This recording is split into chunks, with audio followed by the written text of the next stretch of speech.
Good afternoon.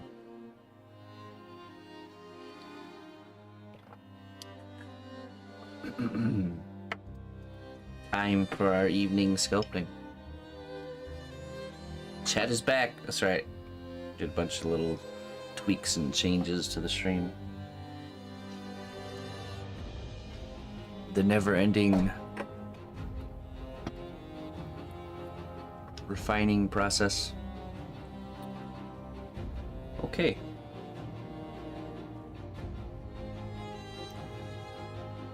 Scoot it up, your noggin covers it.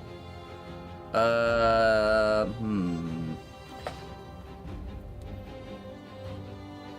don't know. I think we like it like this.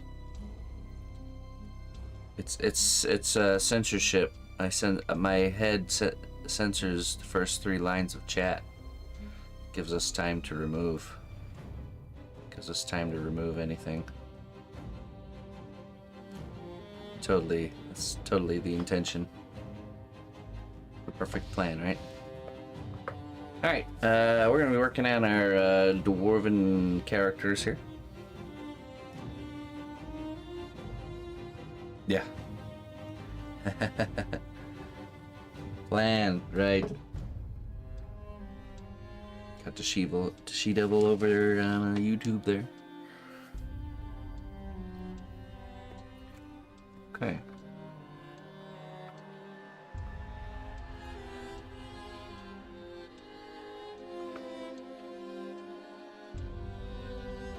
Okay, so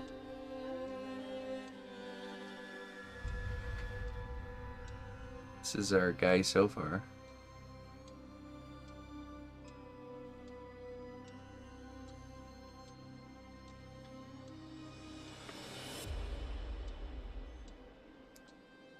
I'm trying to think. We can either get into the hands today and get hands and arms, and then we kind of can work through the whole character and accessorize with bits and pieces. I think that might be what we do. So, okay, so what I was thinking we could do, following corn around all day. This is what we do. First we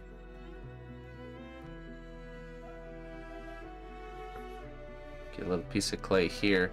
What we want to do is we want to make this so these parts will come off, this and this. And the way we can do that is we could paint it with the Cosclay water-based separator. And then we can sculpt the kind of like the base structure of the hands, so it's holding the 2 items. And then when we bake it, we'll be able to remove these objects.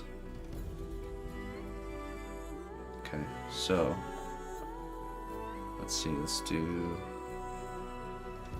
need a brush, clean brush. Easy to come by at the clay station here.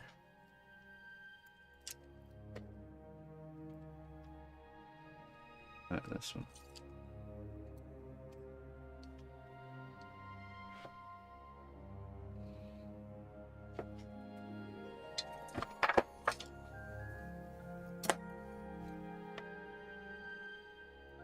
Okay, let's paint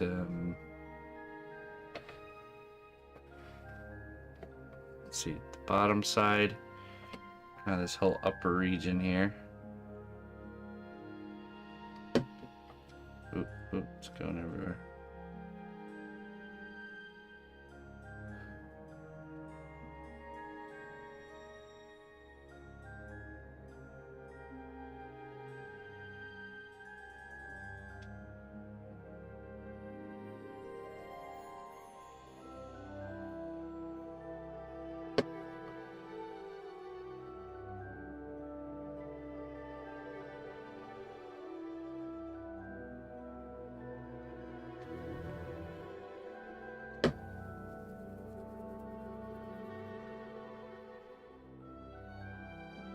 So this will create a little membrane or a layer that stops the clay from sticking.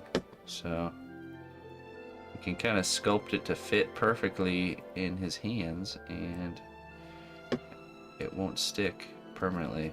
It'll come apart later, which will just help us for painting, really.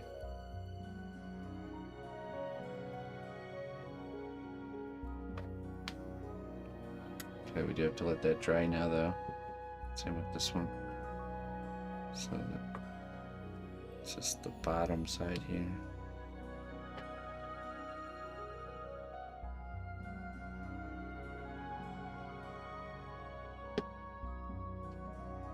The spool.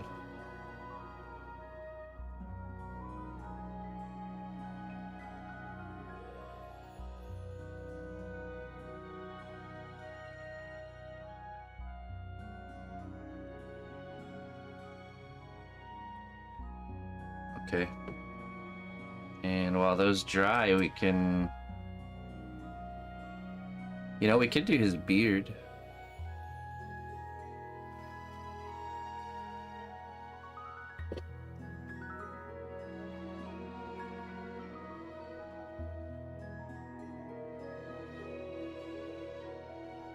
And his luscious long hair.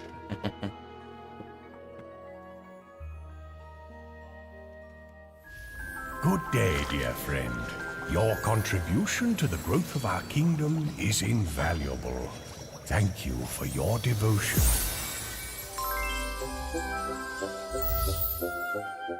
Jagets, thank you for the 38 months, my friend. Thank you for supporting my work and sticking with me, keeping the Knapbush family fed over here. We do appreciate that. Get you some wisdom. And get you some wisdom for your troubles.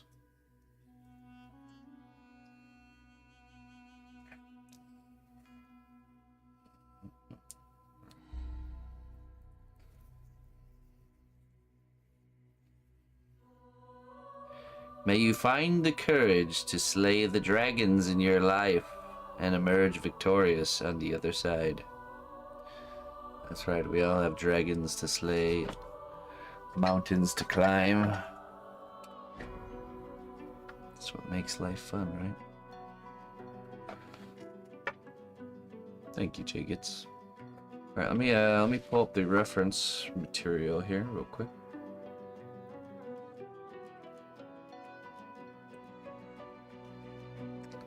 I think I have that on Discord.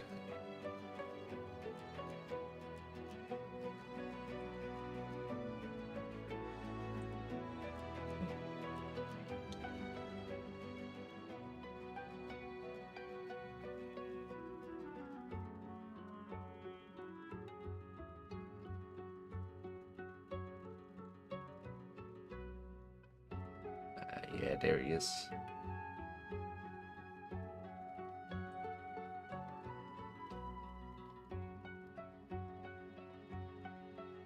Okay.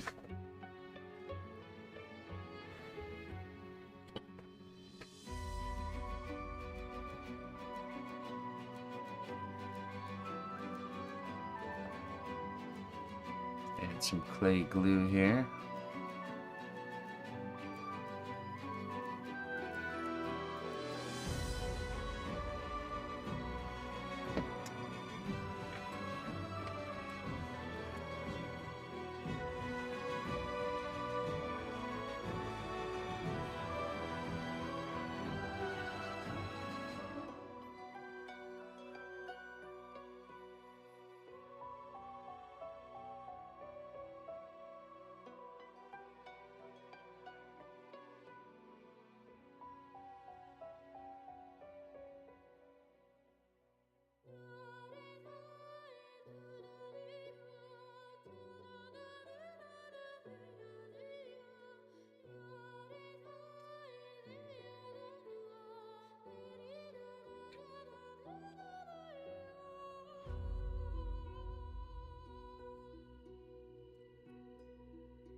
Down there.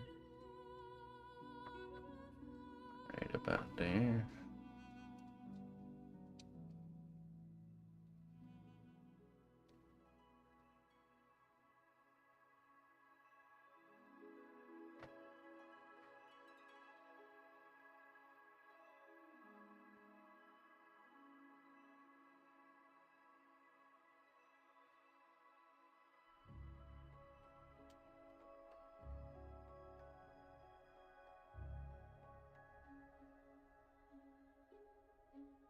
Right up to that bottom lip.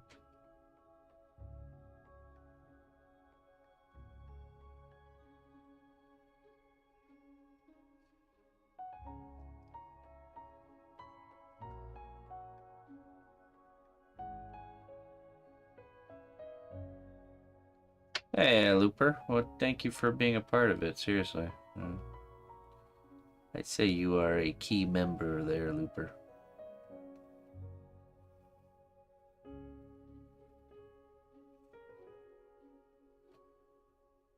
It's just random group of people. The only one thing could have brought us all together. That is destiny, my friends. Destiny.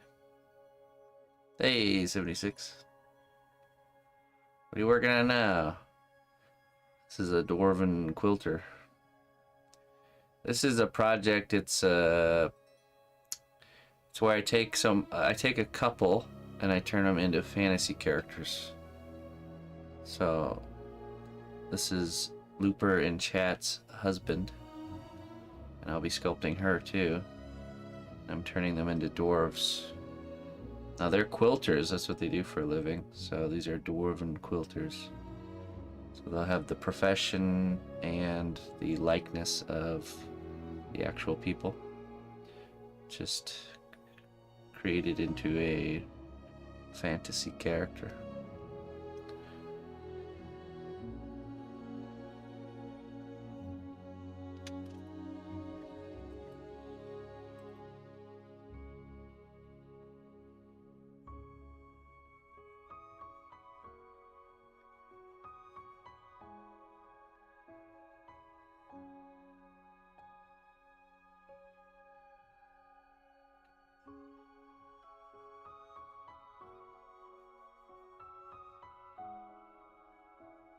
Beard shaped really nice, and then we're gonna go in with our texture. Nice beard texture strategy.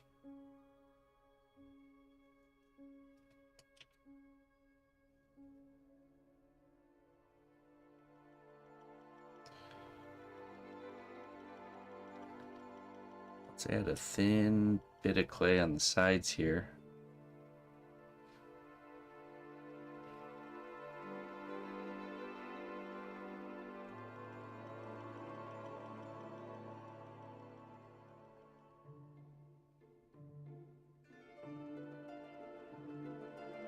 Go 5 o'clock shadow.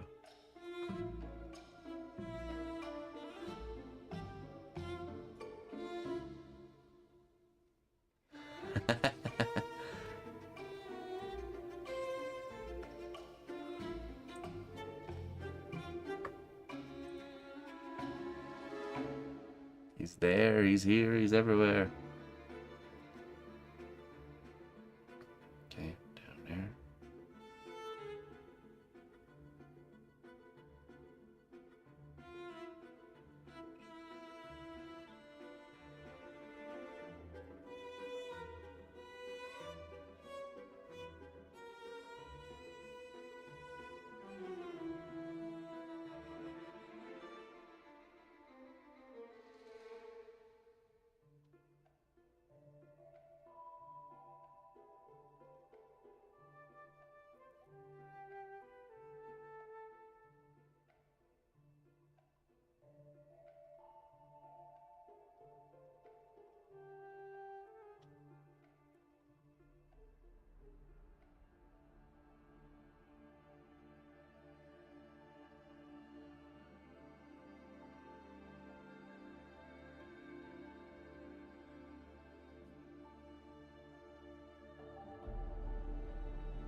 the other side too.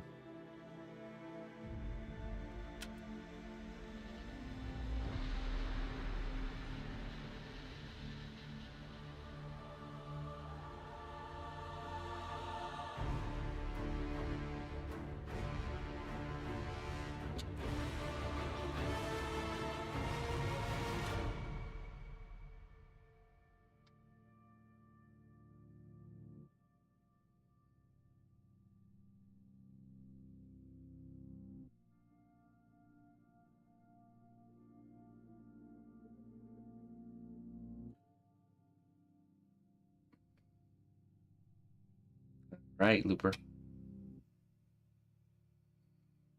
Take care of them doggos.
A little bit of a pain to sculpt that end part, but I'm too lazy to put armature in it.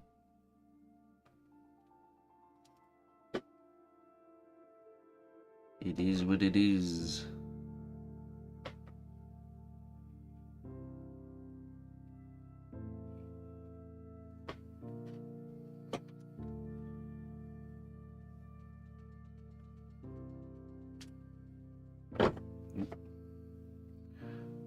What's up, ear? Let's do his hair.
Make his hair like it grew out just a little bit.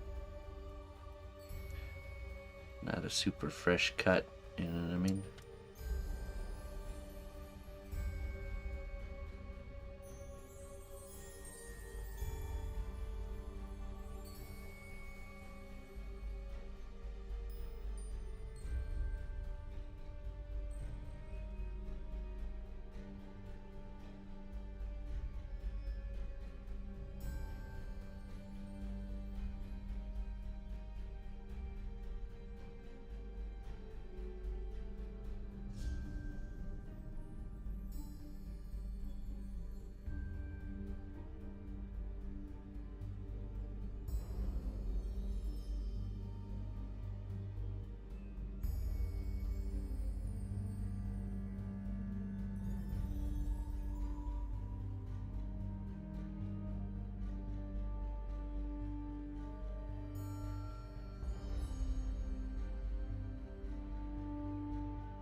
From México. Oh. ¿Cómo estás? ¿Qué pasó? Hey, thank you.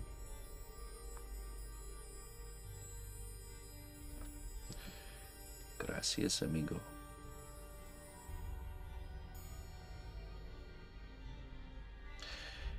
Muy bien.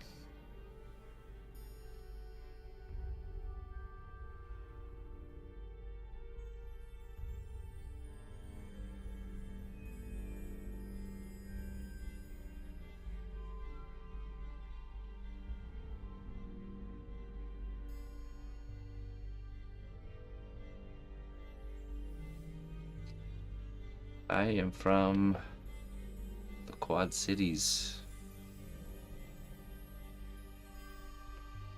I live right on the border of Illinois and Iowa.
Um, you're asking how much time it takes one sculpture? Is that right? It depends. Really depends on each project, but like a full size, full detailed character with paint job and base and all that stuff, it's usually about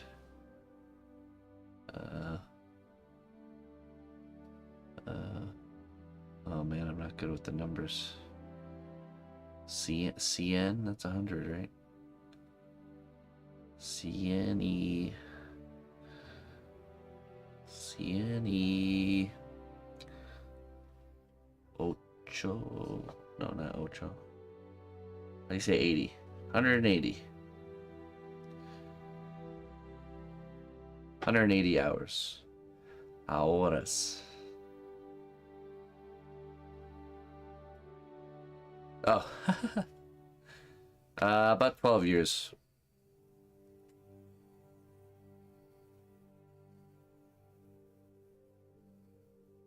Been doing this pretty consistently, pretty non-stop for about 12 years.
Hey, thank you.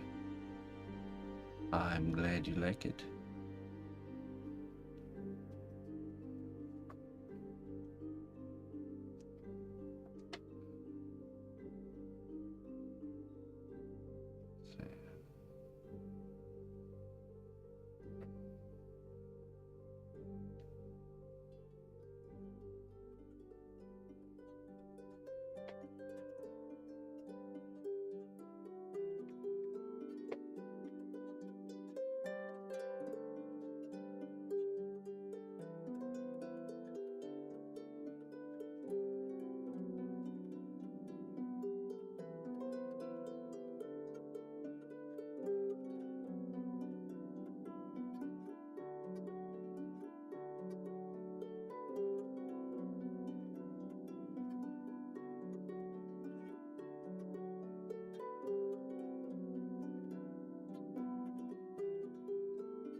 A bit of clay glue helps you really smooth things down. If you ever need to blend fresh clay really smooth into baked clay, just brush it with some glue.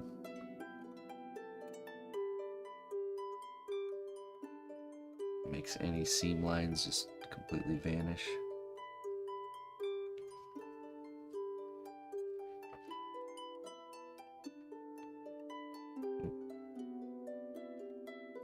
Wood chip in there or something.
We don't do the hair on the sides.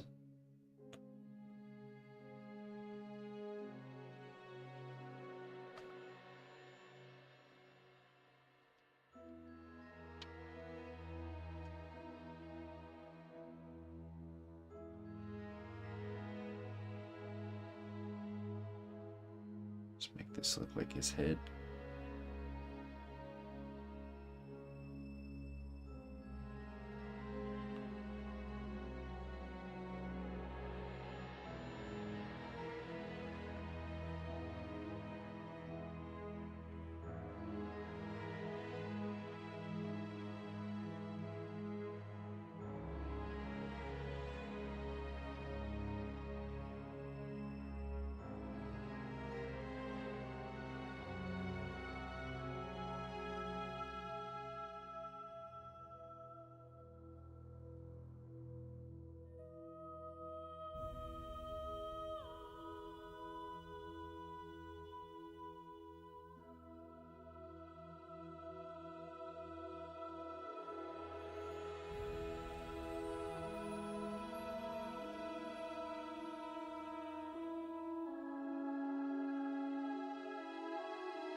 Out with the glue here.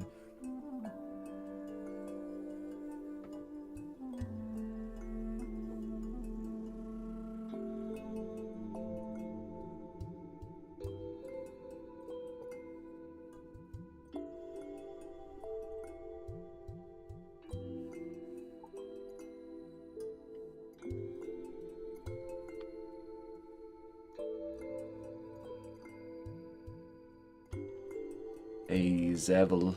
Thank you. How you doing tonight?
Hello?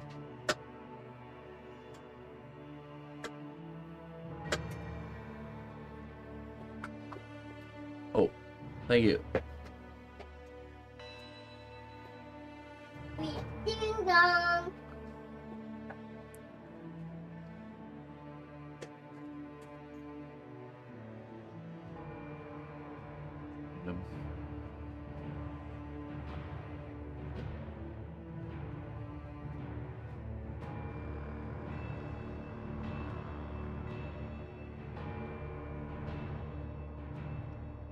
Ran up and gave me a kiss and ran away. Not a word was spoken.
It's a good head shape.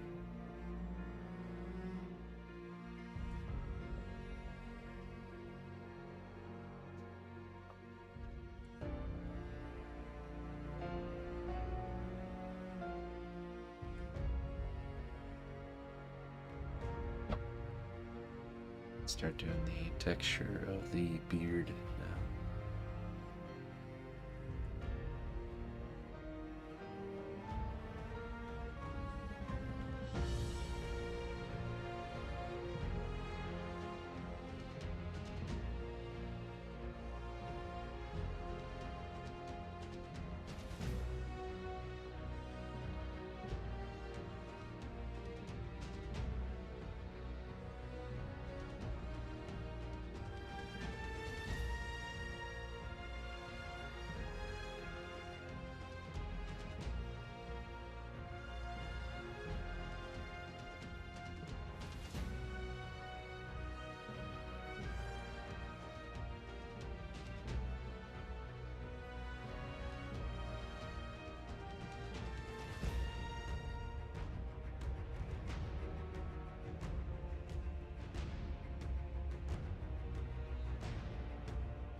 Yeah.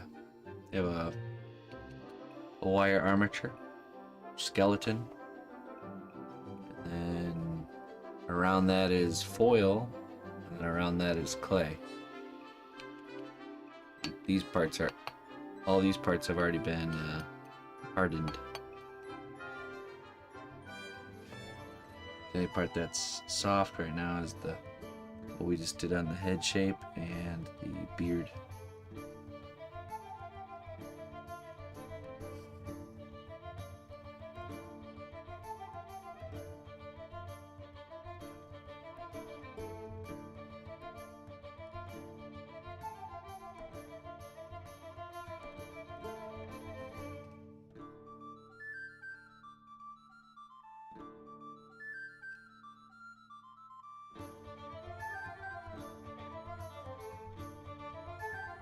Sure.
Listen closely, traveler, to what I say.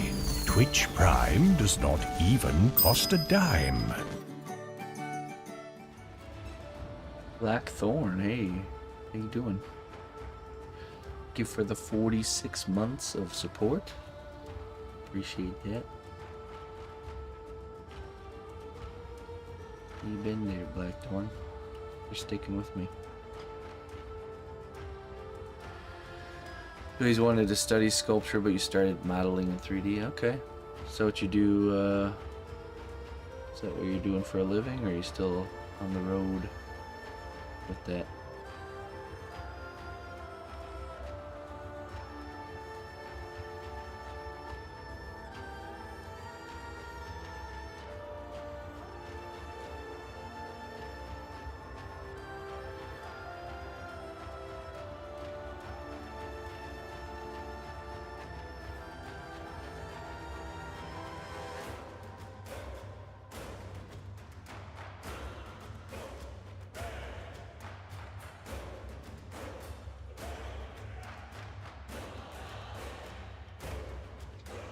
Fresh batch of wisdom here.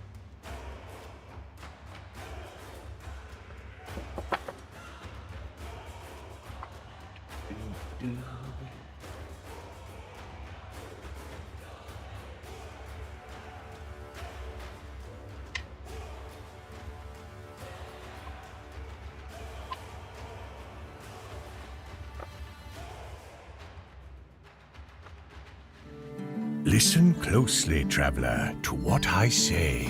Twitch Prime does not even cost a dime. Hey. Orda Zombie, thank you very much for the Prime Gaming sub. Thank you for supporting me. I do appreciate it.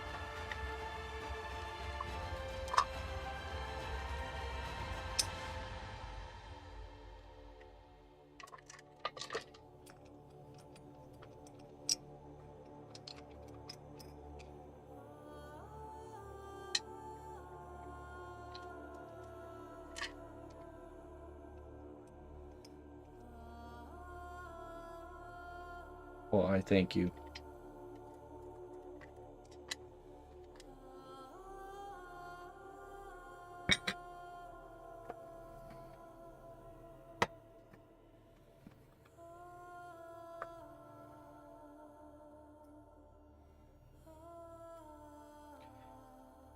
Any resources I would recommend?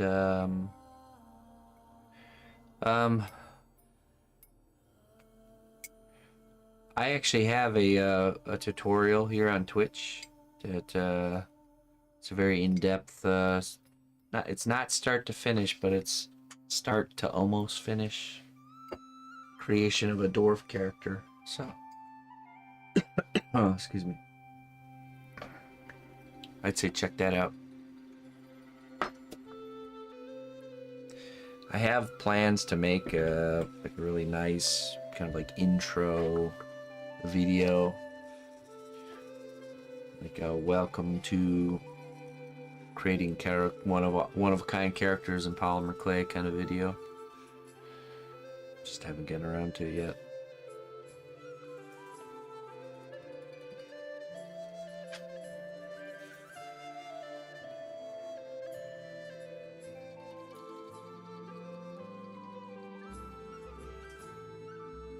There's all kinds of information out there. It's just, if you want to do things the way I do it, probably following that tutorial would be get you in a good position. So everyone kind of does things differently. Okay, I'm gonna start doing the long part here. Hey, what's up, Tactical?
Growing there, Lux. It's growing.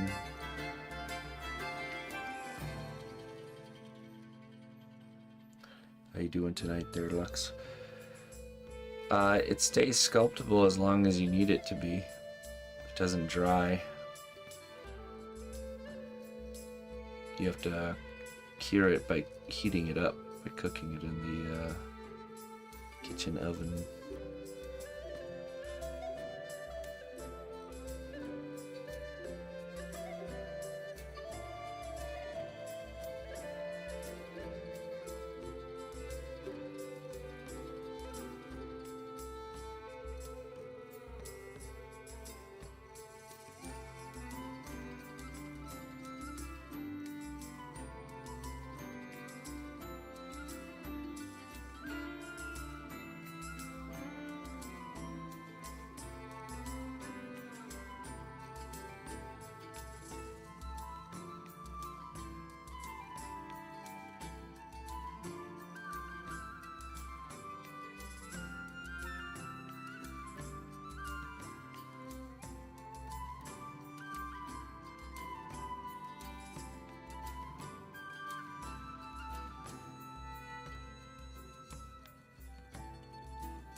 No, this is a likeness of an actual person. So I'm using his beard. But just for the general layout of the beard, when we get down to the details, I know how beard hairs. I happen to be a beard hair professional. So just kind of knowing how beard hair flows and a good strategy for how to render it in clay.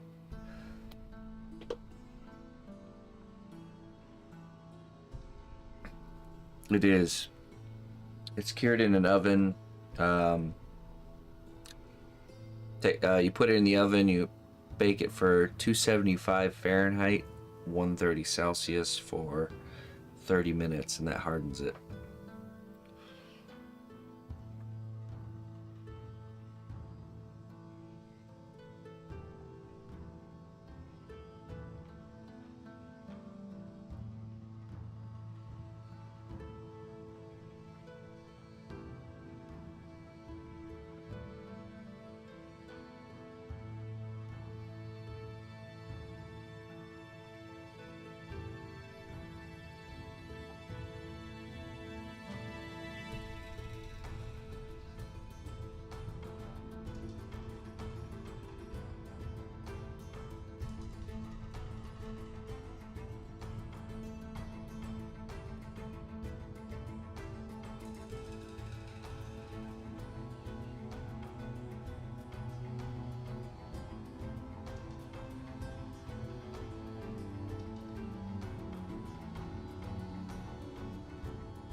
Hey, ink, thank you.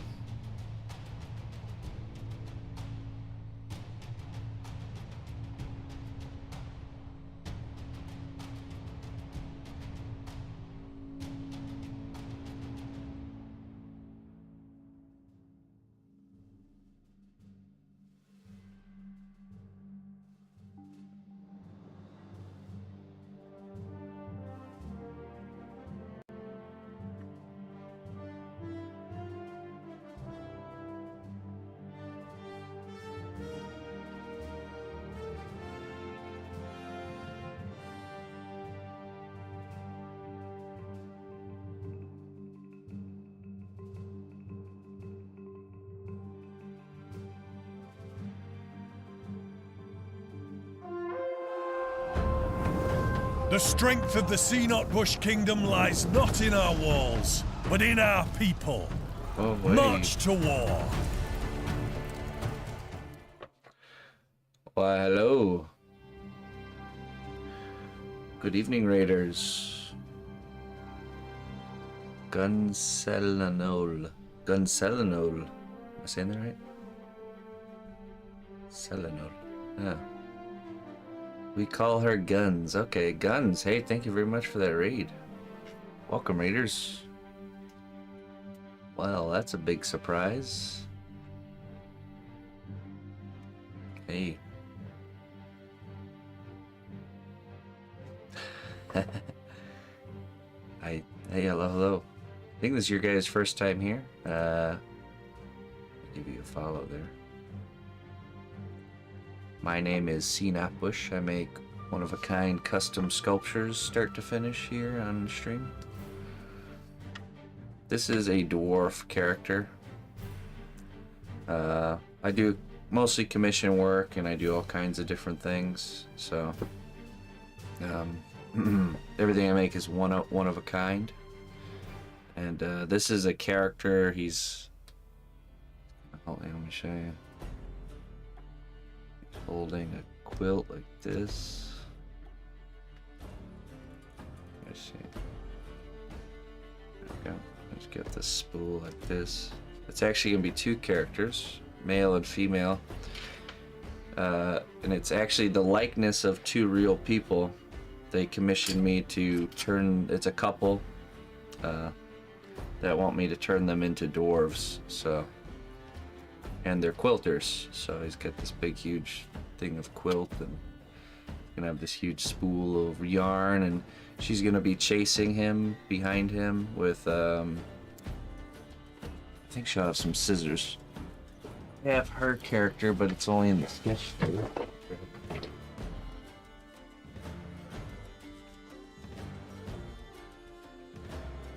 This is her character, but it's, mind you, this is just a sketch, which is just like a quick version.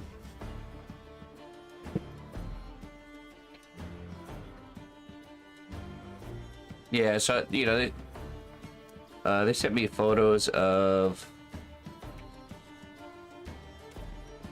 themselves. So it's kind of the idea. I think she'll be grabbing the rope, I think, and then have scissors in the other hand. Totally running around with scissors, you know. So yeah, this is just the sketch though. We haven't started the real thing. I do these sketches. I do these in one sitting, and it just lets me kind of get my mind around the character or what we're trying to sculpt.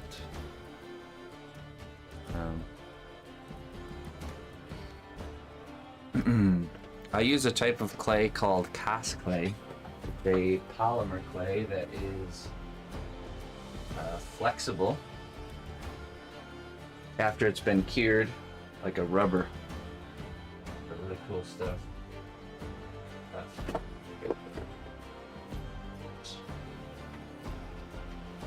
Let me show you guys some other stuff I got in the works here. Cool one to show. Mimic. Got all kinds of stuff in the works here. The time it takes is, you know, varies a lot. I get commissioned for all kinds of different things, so what are quick sculptures? Well, like a wall hanger, or like right now I'm doing a chess set, and here's the pawn for the chess set here. It's a teacup pawn.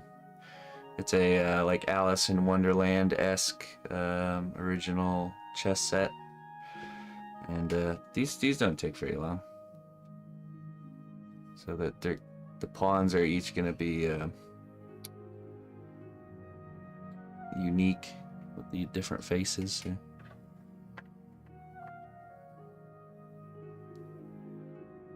It's going to be funny.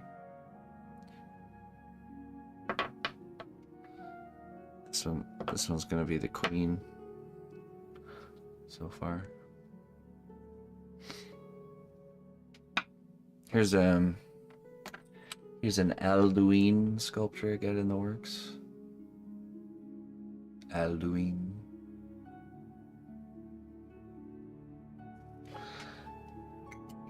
Skyrim.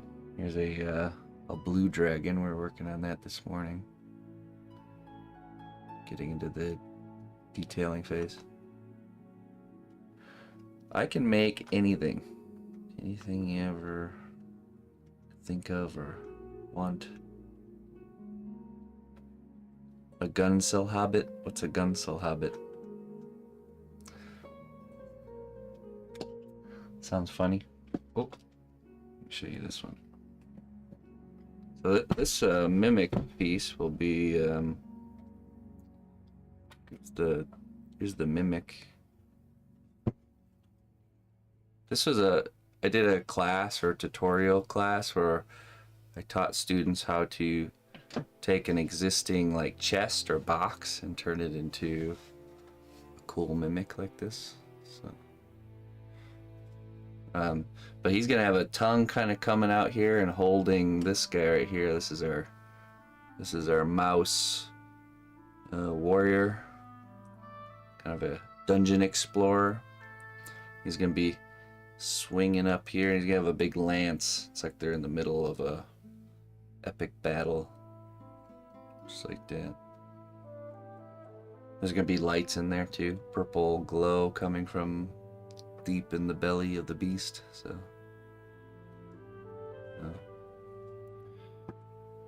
Here's a Minotaur. Working on tomorrow.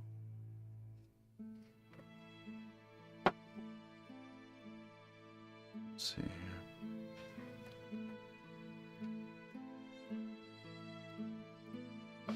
Mom's card can't get on board with all these ideas. That's alright. I don't want you spending your mom's money without her permission, of course. Here's a... Let's see here. Here's the Minotaur sketch. This is our piece that we work on tomorrow morning. So you see, I do this in like 4 hours, where I sketch out the whole character. And then after I have the idea kind of out there, I start building the real one, you know.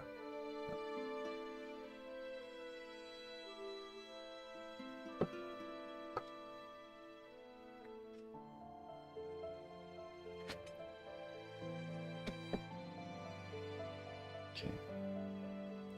Here's one that's kind of painted. It's an orc from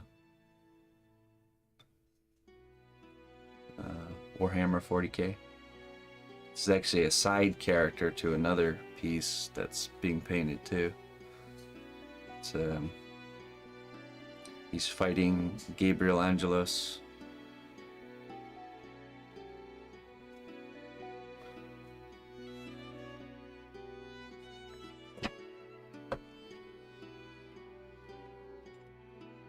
Here's a original D&D character.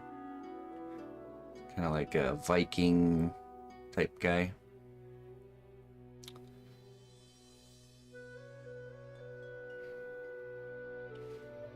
Did I used to play RPG games on paper? I have before. D&D and stuff like that. I certainly have. So what does Gun stream? What kind of stuff do you do? Mingist. Hey, what's up, Mingist? I do painting, and my wife also does painting. See, me and my wife work together. We live life together and DJ and produce. Oh, nice. And she does painting, social media, all these fancy notifiers with the stream, and like these fancy camera work here with the be right back screen. So that's the kind of stuff she does. She's she brings a lot, that's for sure. But one thing she does is she helps me with the painting. So I'll let it show you guys some of this work here. Oh, there's the doggos. You guys don't get to see the doggo area, so we usually have this really cool you know, like Hobbit house dog area, but it's currently getting renovated. So, and she takes care of him, our 3-year-old, all day. That's right. There's the Oni right there.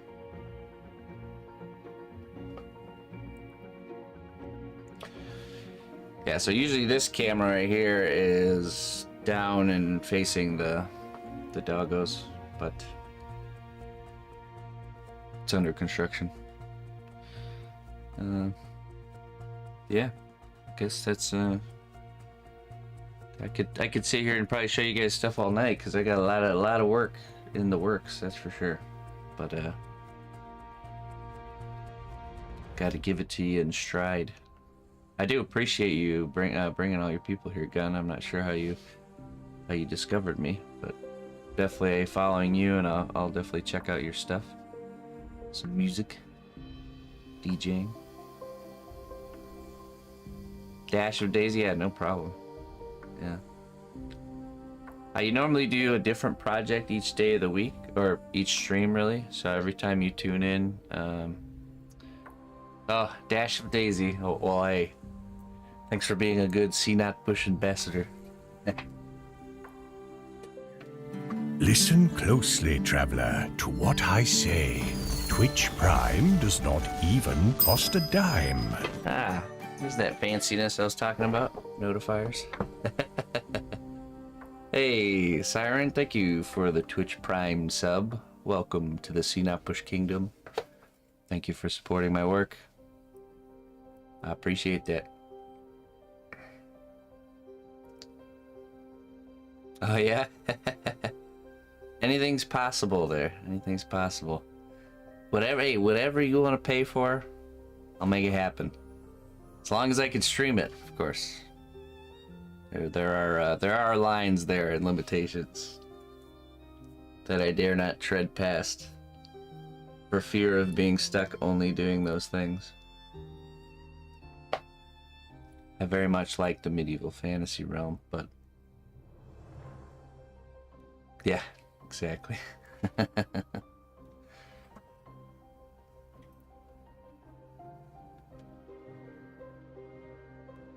Okay. You are on a Diablo mission right now. You didn't know that?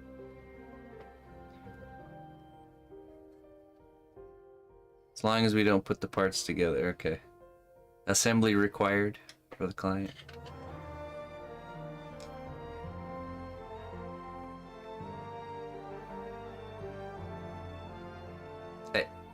I promise if you practice as much as I do, you certainly will and can great results just like me.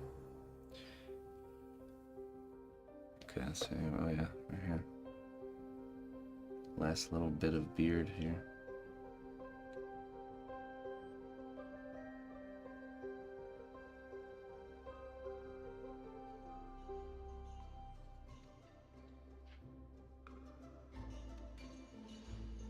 This little bit of hairs.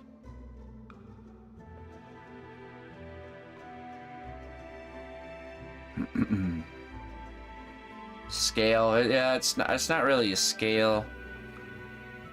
I mean, I'd say this is probably like 1/5, quarter or fifth, depending on how tall this dwarf actually is. I don't know. He's a pretty big boy though.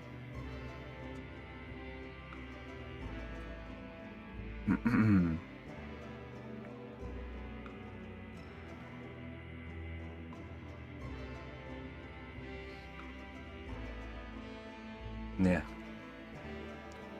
I don't really work in a scale. I just work in, unless the client specifically asks for a scale, I just work in my natural scale, which usually is based on more of size than scale.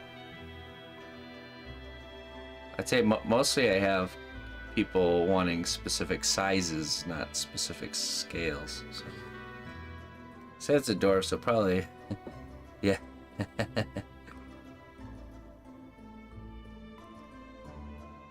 Hey, Asura. Well, thank you very much for tuning in. Catch you later.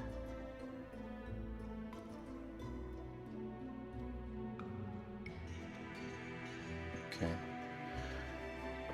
One more swoop here. Now I gotta start making this beard more light and airy.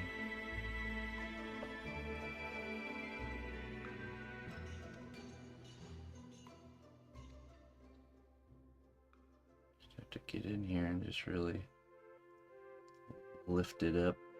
Put some. Thing about beards or hair in general, it has a lot of negative space, a lot of empty, a lot of air.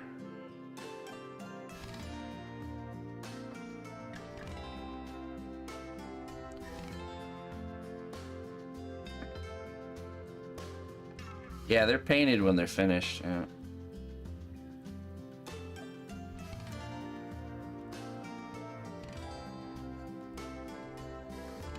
Should we look at a couple of finished product videos? Show you like one or two. How about that?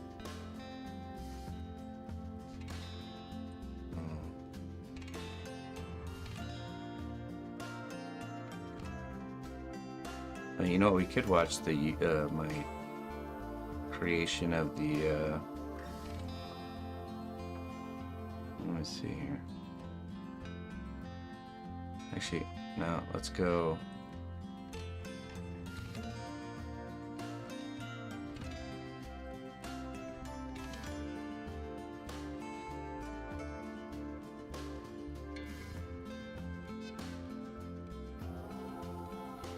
One second.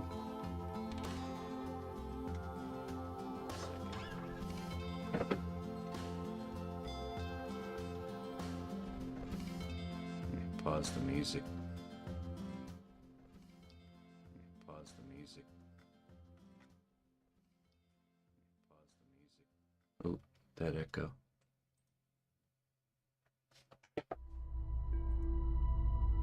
Oh, no, not this one.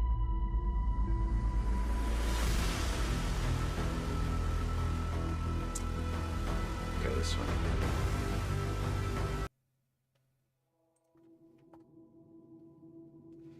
Okay.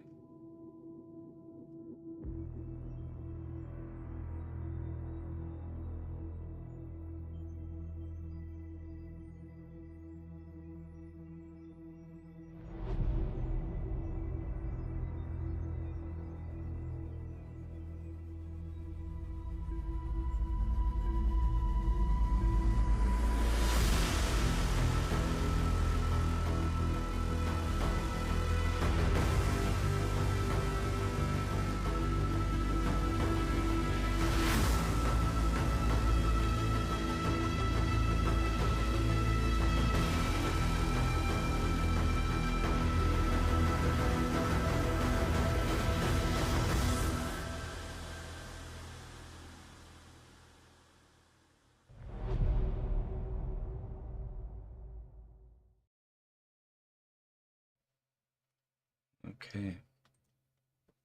Should we watch one more? Let's see here. This one's a fun one. Oh, let's watch this. I made a custom wand and box. That was the Oni. Yep. Oh, wait, hold on.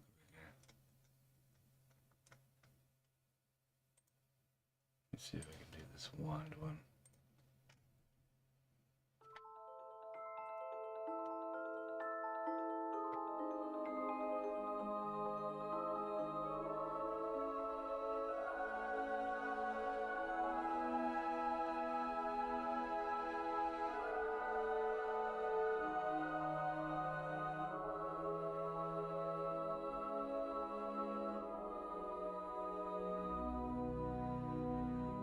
See a little insight on how I package things here.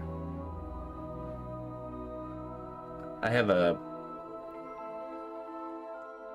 Hold on, I'll tell you in a second.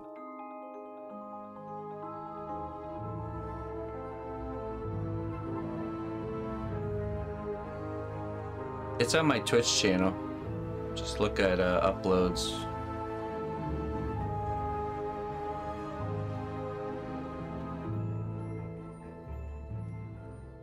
There it is.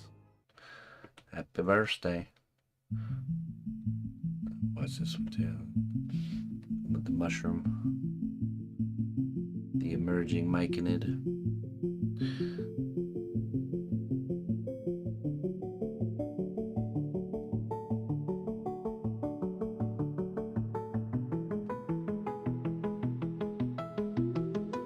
That's right, Colleen.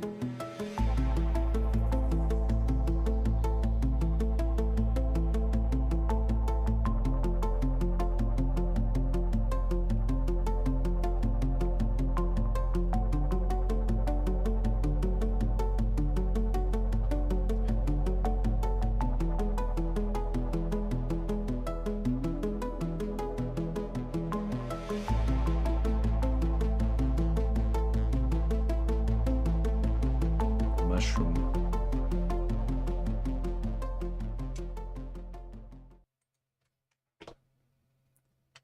Okay. Let's see here. Yeah, that one turned out good. let's go over to YouTube. We started doing some full-length YouTube stuff. Let's see. Oh yeah, we got 2. So I got commissioned by Riot Games to do a Nidalee bust. You guys want to see that one? See this video. We started trying to put together start to finish videos on YouTube. Let's do this one. Let's watch this one.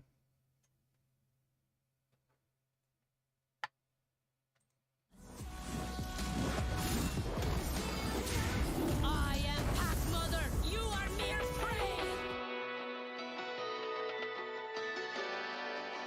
It's all the reference.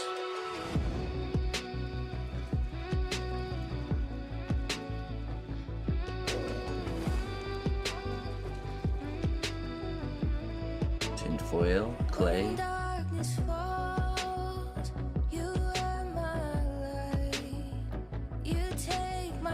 And done. There you go. There she is.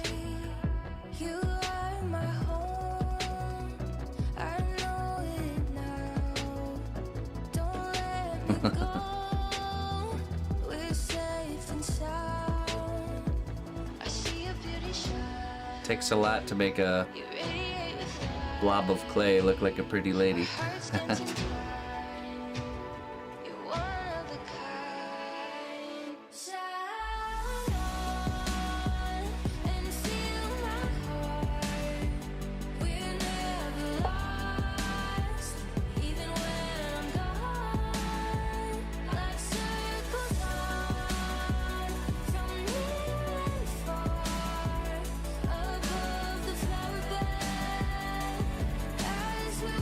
They all look like Arby.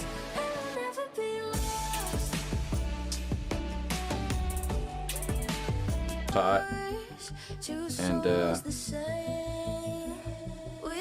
I started hold on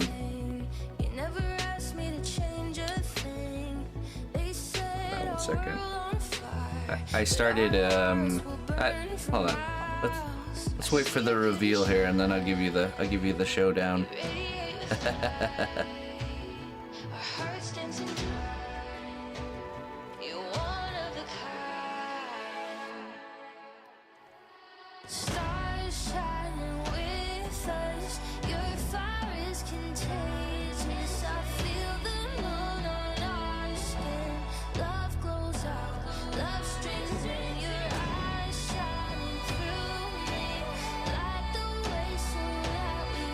I haven't done anything for Kurokoro. Could be cool. You guys need to share my work with them. Just get me on their radar.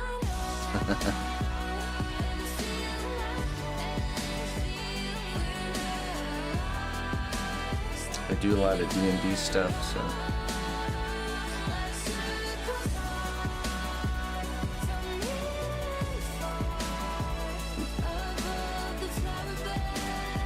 Drilling the eyeballs out. That's the best part. Skull surgery. She had LED lit eyes, so that's why I had to hollow out her head. You'll see.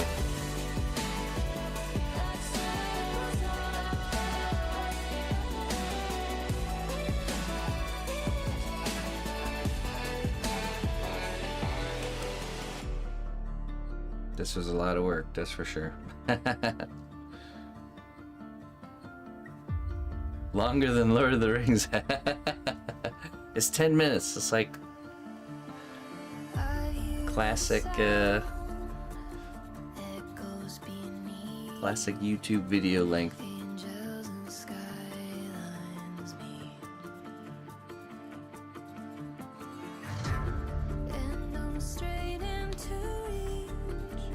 Jump to, you know what? Let's jump to the reveal. Okay, ready? And oh, what happened? You guys can watch the whole video on my channel. No, sorry.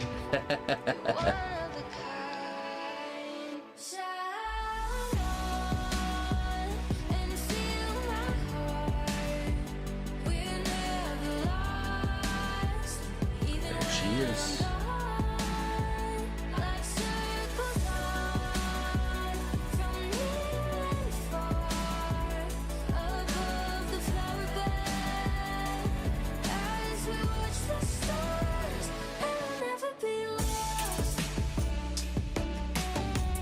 All right.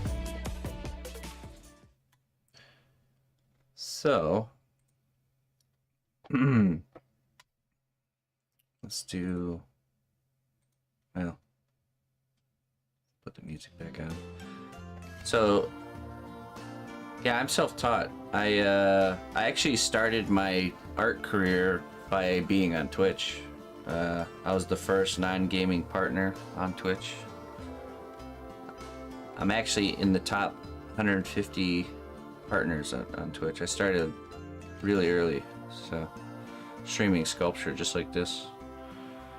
That was about 10 years ago. So it started off as I was just trying to make some extra money on the side doing sculpture. I'm actually top 149 partners. Oh yeah. And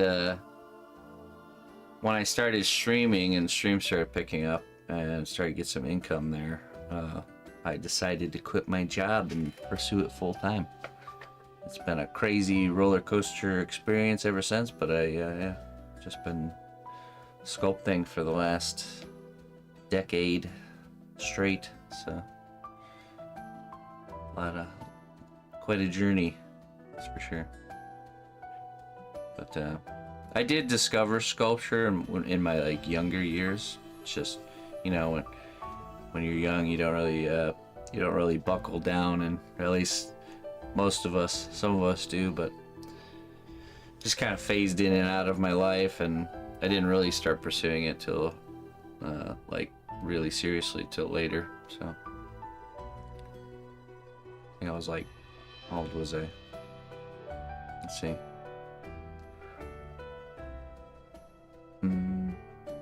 Like 21, 22 years old. I remember the water and computer days. Wait, what?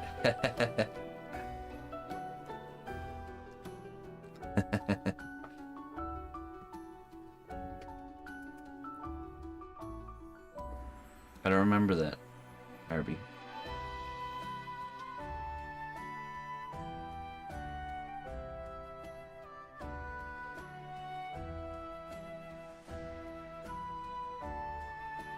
Oh.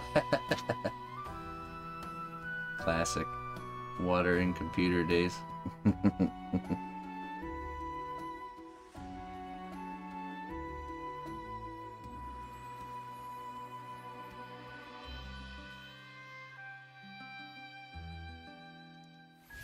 Hail, noble ally.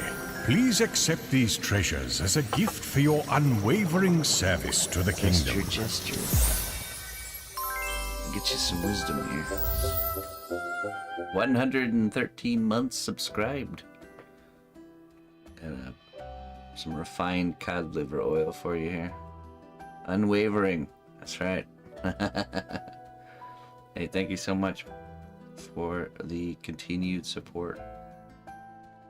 It's not coming out.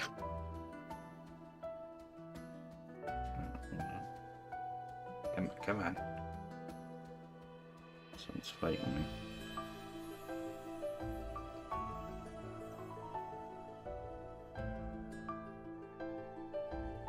I see. Came undone a little bit.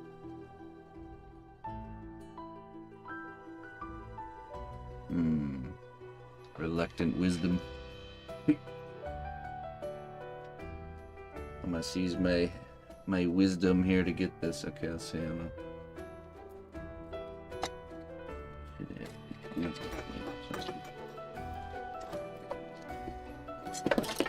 Oops.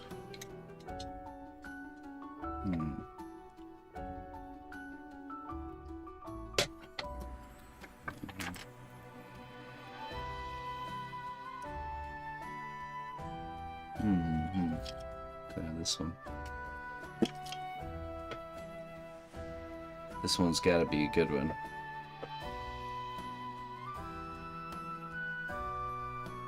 Aha. Wisdom prevails. That little flap. That little flap right there. Alright, let's see here. Let's see what it says.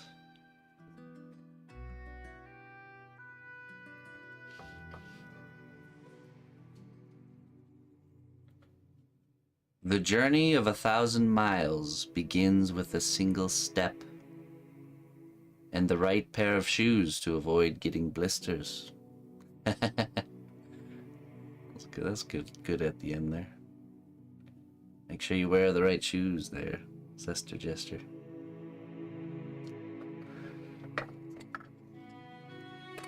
With the wisdom. Dad joke wisdom. Okay. Okay.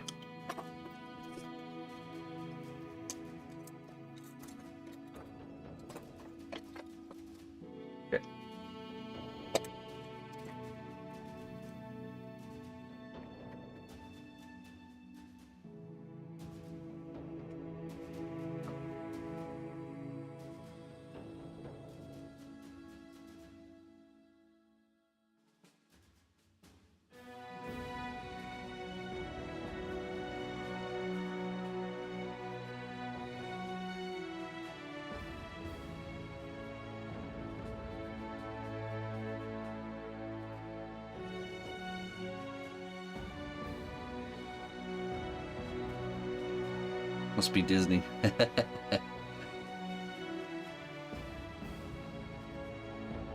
Sounds like a good name to a story. The Journey of 1,000 Steps.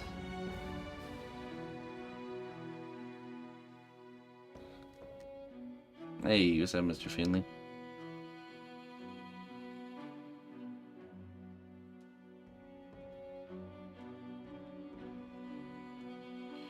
Mr. Finley.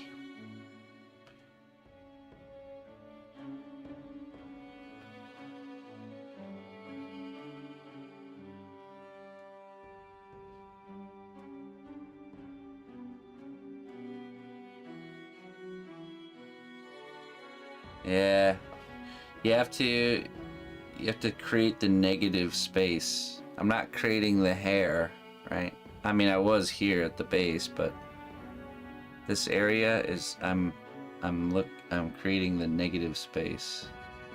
The space between the hairs.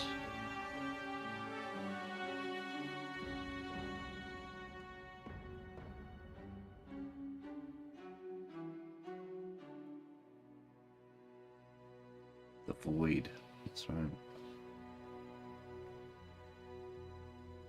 Now once we get to the end here, I think I'll do some additive method here.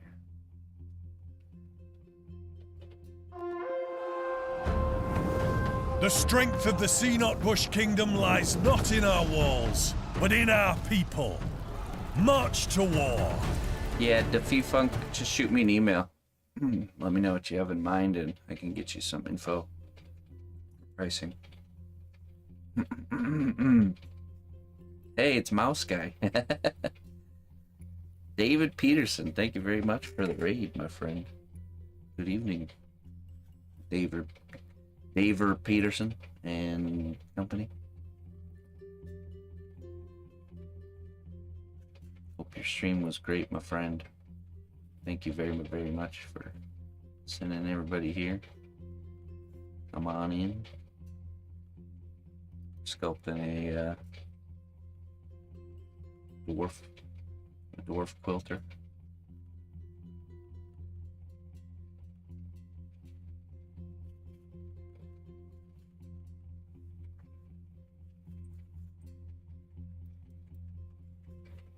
Oh. Hey Lux, sorry, I had my YouTube chat minimized on accident. Yeah, my wife does all the editing and the filming and the shooting. She does it. That's pretty much all her, those videos. Do I think 3D printing will ever take over for sculpting, or will there always be a place for our handcrafted pieces? There'll always be a place for handcrafted pieces. because that's just the way it is. There'll just be less of a place, I guess you could say. I always like using the candle maker analogy. When they invented the light bulb, the candle didn't cease to exist, and the job of candle maker didn't cease to exist. But there's certainly a lot less candle makers than there was before. But sculpting has already gone through the culling phase of its digitizing. It's the so yeah. Traditional sculptors are pretty rare compared to most things. Compared to most arts nowadays.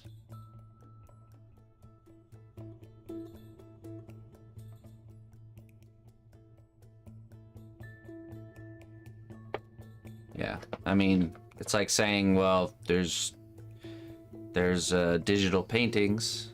Are all traditional painters gone or out of a job? No. But there's probably a lot less of them than there was before digital painting. Yeah.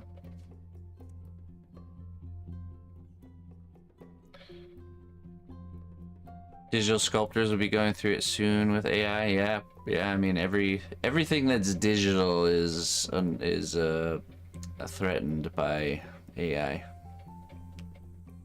The analog world is the only place that, for now, I think we'll have different kinds of problems if the AI is walking among us in the analog world. Then we'll have different kinds of problems. I won't have to worry about making a living doing sculpture anymore because I'll be running for my life, probably growing vegetables in the woods, trying to survive, because it would be doomsday at that point. So I'm not worried about it. There's far more bigger problems with that. Yeah, exactly, Lux, you know. It's not easy, you know, it's not easy to make a living as a traditional, really as any sort of artist, right? And anybody who's not willing to embrace the chaotic lifestyle of being self-employed as an artist is probably going to adapt and become an artist for a company, you know, something more mainstream. So it's good to be adaptable and to learn new things, and you know. I want alien overlords, not AI overlords. Well, both sound like a no thanks to me.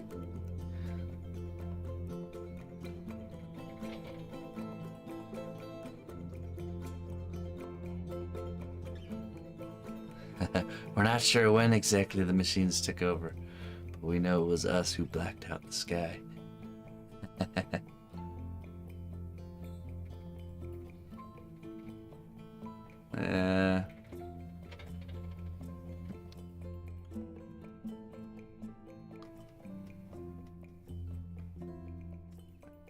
I think realistically a robot's gonna have about as much empathy as an insect, so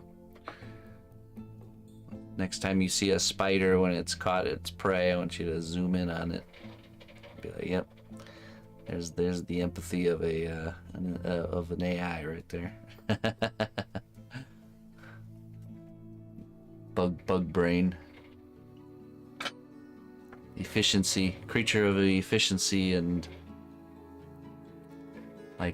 like ants almost. I always like looking at ants, to me are like nature's robots, you know. They're just like programmed to do a very specific task, and they do it very efficiently, and all their decision making is like they don't make individual decisions, you know. It's like for the greater hive mind, you know.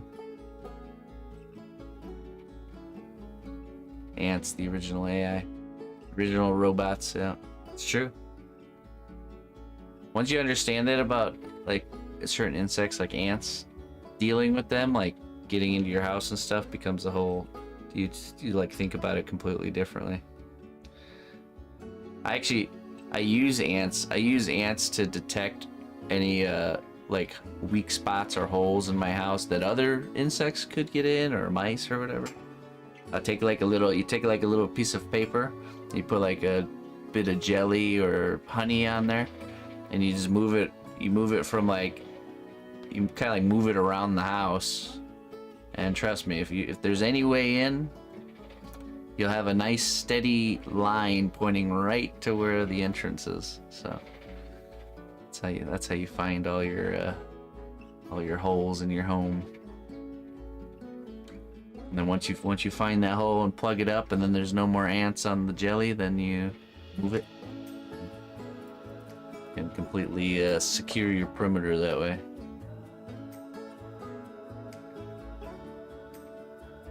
Computers are rocks that we filled with lightning and tricked into thinking. Debug your house with bugs. That's right. That's right. Well, the best way to prevent any sort of insect is to just stop them from getting in. So, dog ate everything. Now what?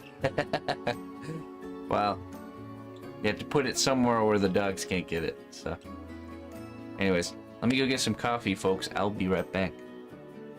Thanks for tuning in.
All right.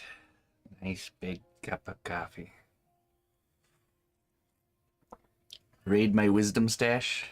I have a nice, look at that, nice full jar of wisdom.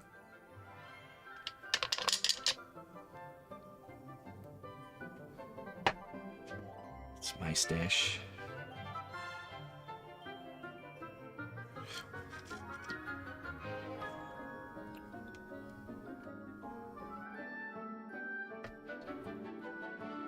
Okay, don't tip over.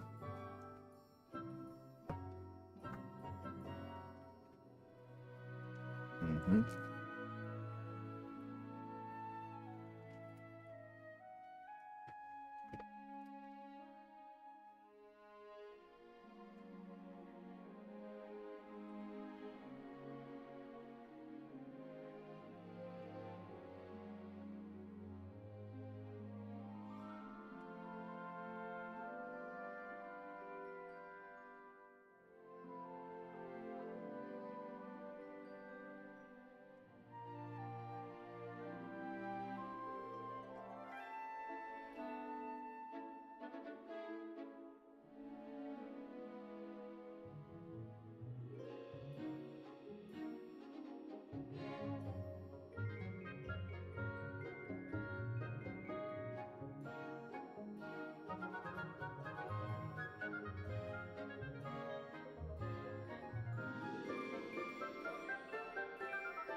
Right. I kind of angle it and we go this way.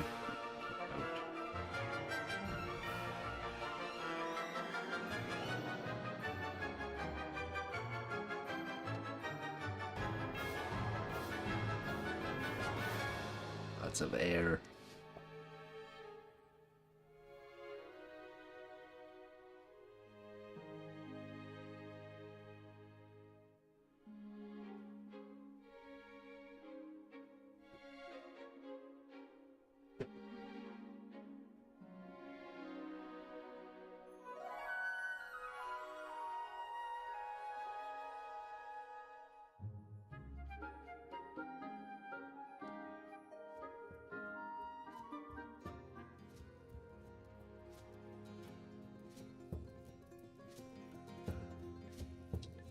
One of my favorite songs.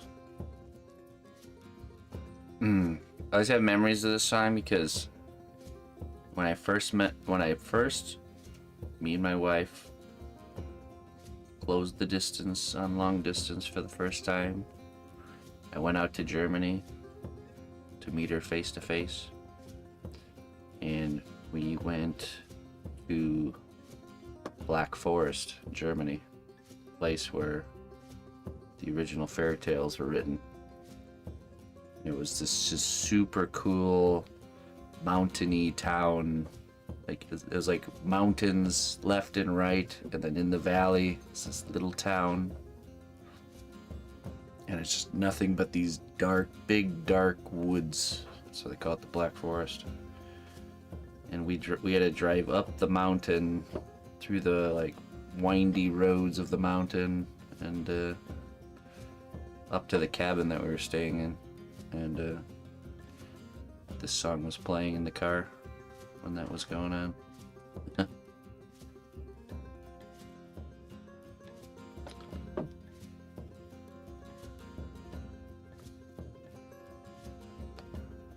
Was a good time.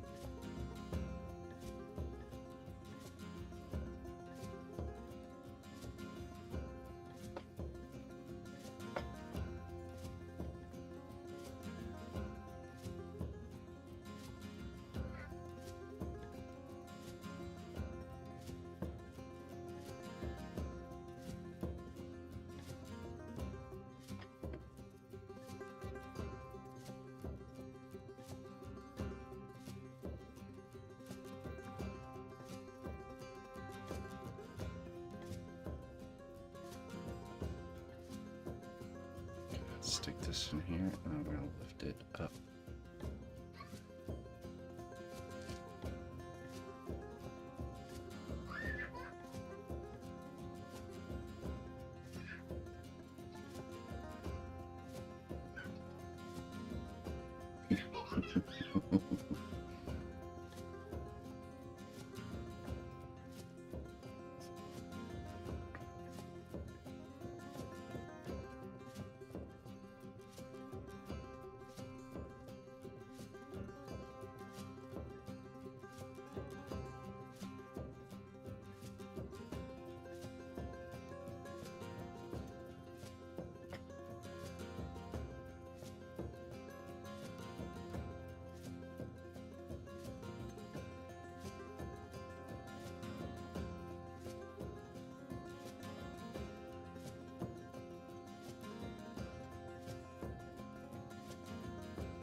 Hey, Sir James, thank you.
Your looper. That's right.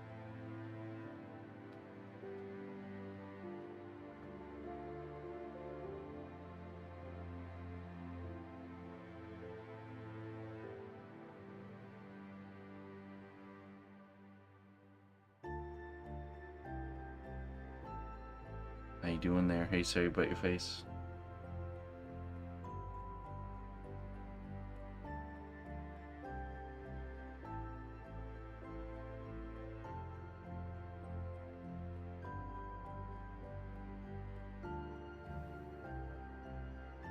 Doing good, man. It's another beautiful, successful day.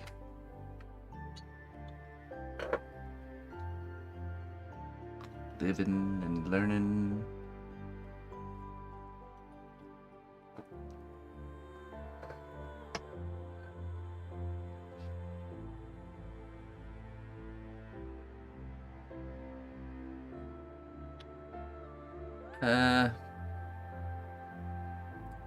Yeah, sometimes you gotta do something like that there, Clayton.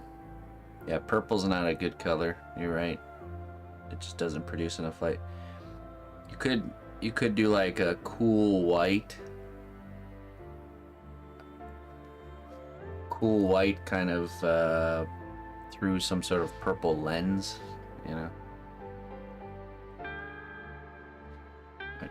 Like a frosted piece of plastic that's got purple on it or something. I don't know.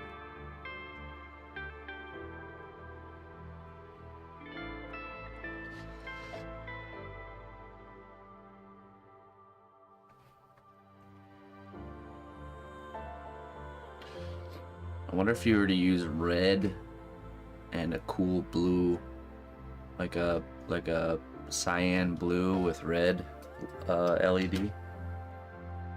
That would create a purple. Like mix the lights or something.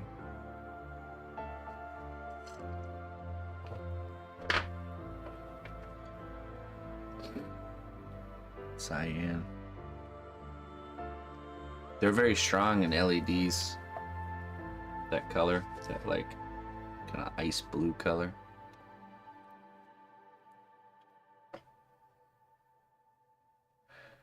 Red lights are pretty bright as well, so I wonder if there's some sort of combo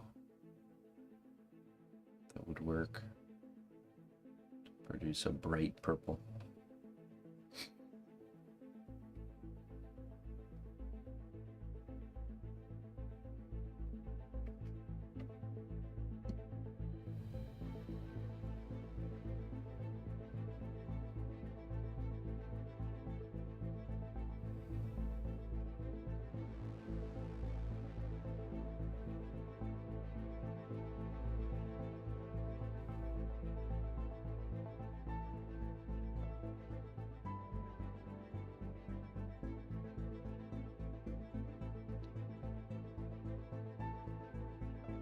Giggly Batman. Hey, thank you. Welcome.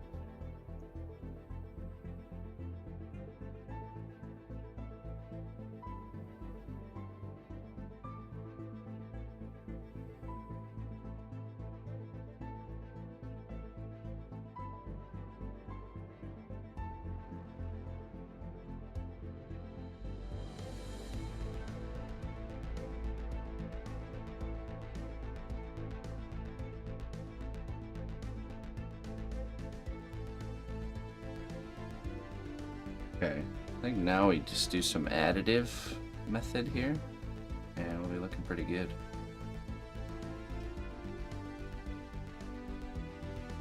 So we're gonna take some,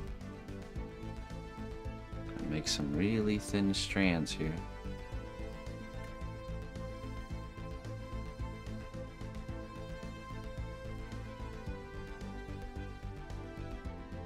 Just like that.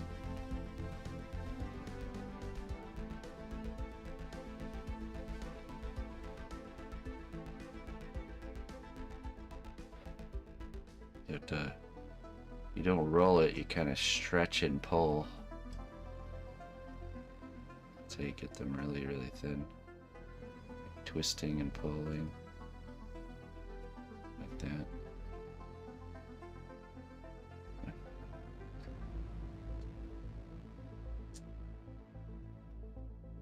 No, his beard is like just like that actually.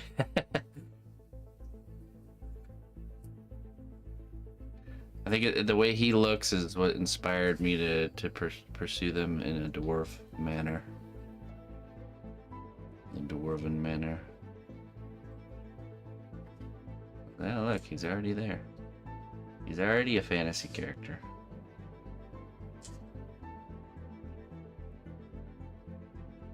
Just need to change his proportions a bit.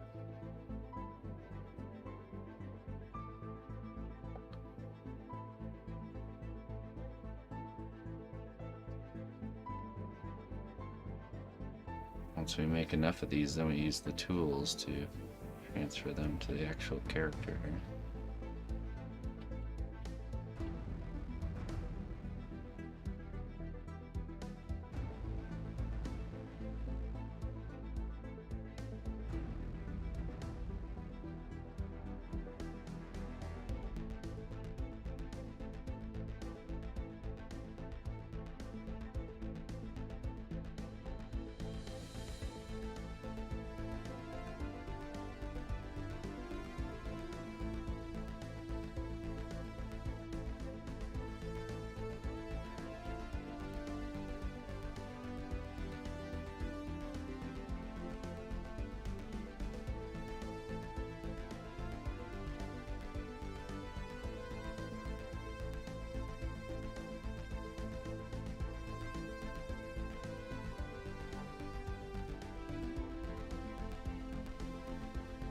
I've seen some of his videos, yeah.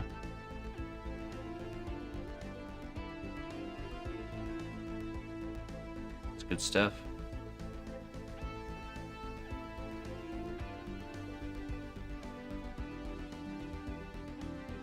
The videos themselves are pieces of artwork, you know.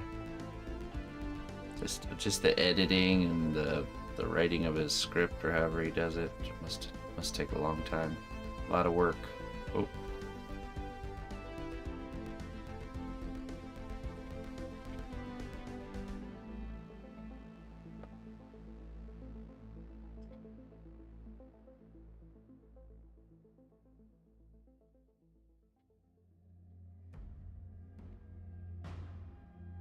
Yeah, he's funny.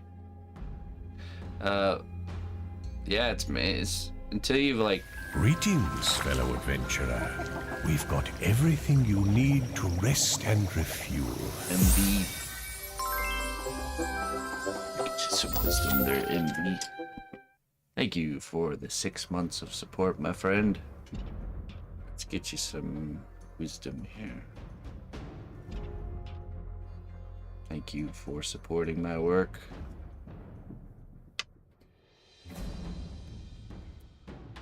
So what I got here. Challenges may arise, but always remember that you have the strength and resilience to overcome them. I would say challenges will arise, but always remember that you have the strength and resilience to overcome them.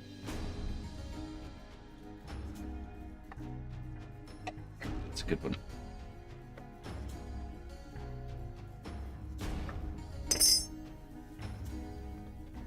Okay, a few more little beard pieces and then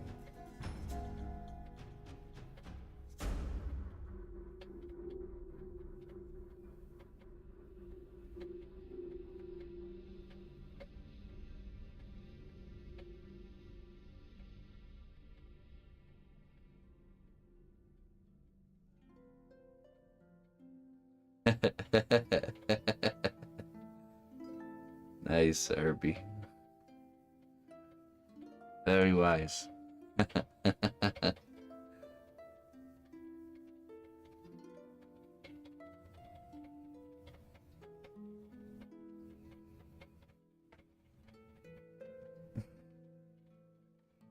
Okay, now we attach these here.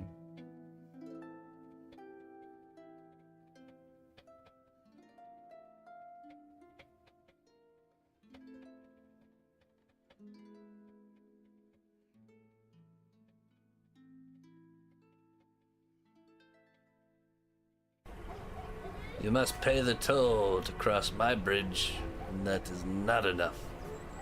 Ooh. Not enough for the bridge master.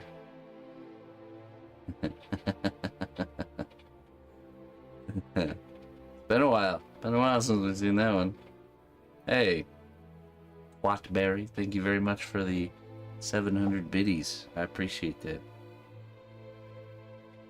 It may not be enough to cross the bridge, but I sure do appreciate it.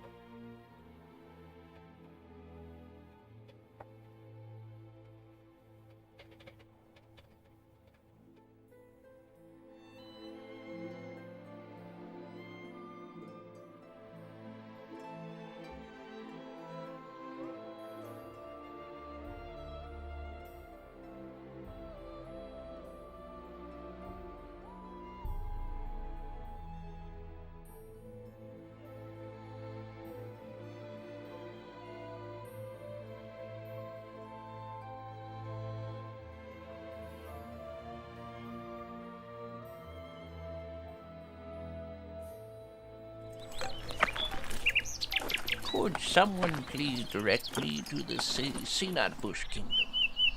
Which direction is that?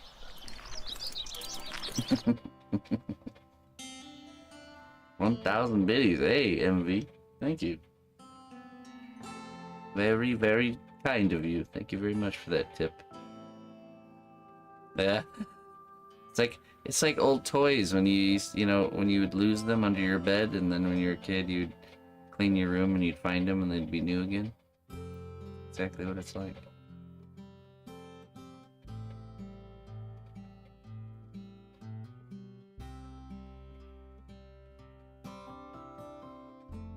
Thank you very much, MD.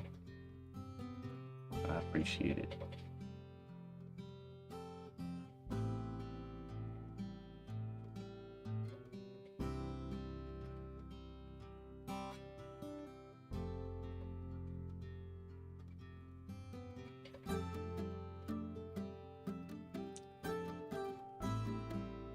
I'm in the States. I live in the Quad Cities, Midwest.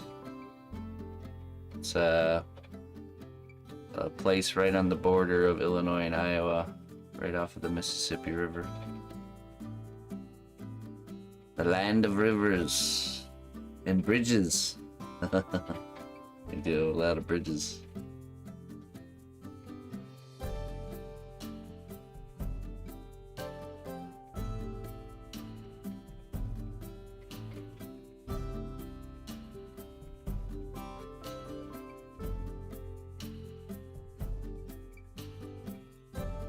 What? That's where I live. Oh. And we live next to each other. I live in Rock Island.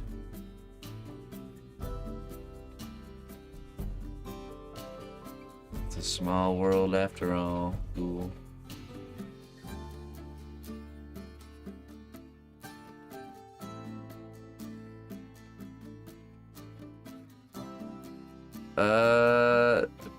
I've not heard of that town. It might be. There's a bunch of like small towns kind of floating around out there. I've only been in this area for what, 4 years? 3 or 4 years?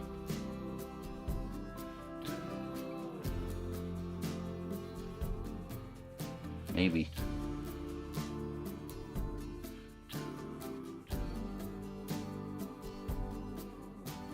Be a nightmare to get stuff to London. Nah, it wouldn't. I ship things internationally all the time. So that's no problem. So my work is made out of a flexible material, so it's really durable. Show you. Let's see, you can see how this bends. See that? Okay, see that?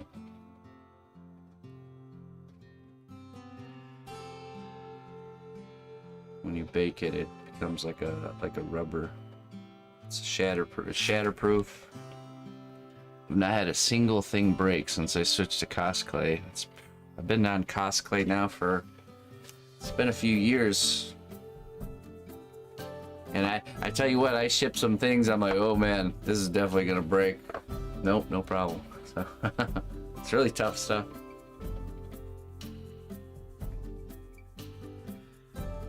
You love bridges too? Pittsburgh, huh? Do they have a lot of bridges there?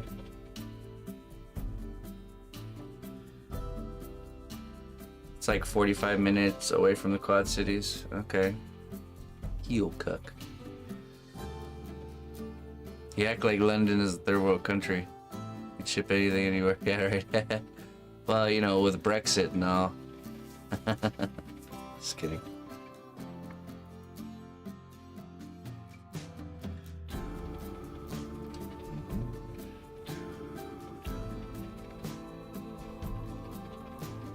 It's like 3 hours if I'm driving. I do drive like a grandpa. That's true. Oh, you live in Davenport. Oh, okay. Davenport. I know this whole area like the back of my hand because when I first moved here, I decided to never use GPS, and me and the missus used to drive around a lot. So, you know, we go up in like Bettendorf a lot and through Davenport. Maybe if you I go to I frequent, well, it's not in season anymore, but the farmers market down in Davenport. I love going there.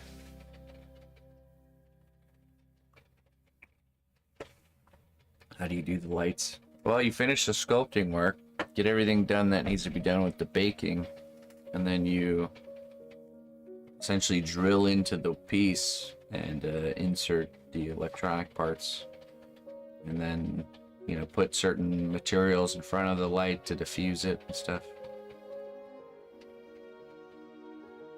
Oh.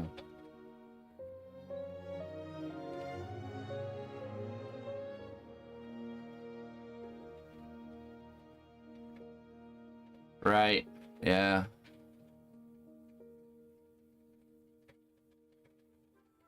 Right. Customs taxes and all that stuff. Yeah. See, that's so crazy. I mean, I just shipped something recently to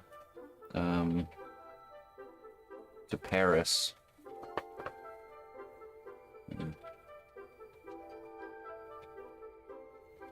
Smuggle it in next trip. Yeah. I mean, it's just some piece of clay. It's probably only worth about like $100, right? Maybe like $30 for the clay.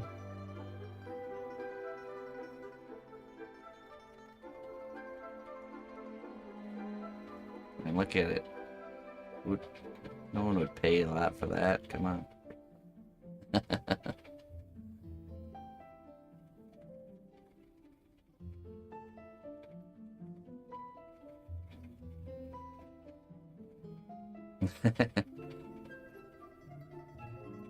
Yeah. Yeah, well, here's a good pro tip when shipping internationally. Don't pay for insurance. Don't do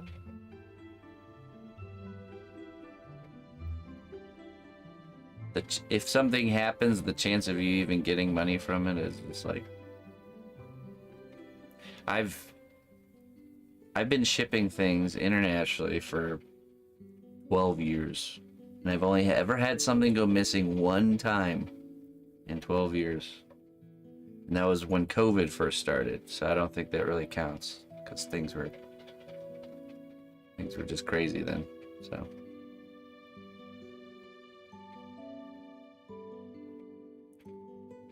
I had shipped a project to Canada, and then the world lost their mind because of COVID, like right around that same time, right when I pretty much like as soon as I dropped it off at the post office. Sure enough, the client messages me is like, I think something's wrong here, because they're looking at the tracking and seeing that it's on its way to Cambodia. So it ended up going to Cambodia, and we never saw it again. So I made him something else. I ate the burden. Just made him something else.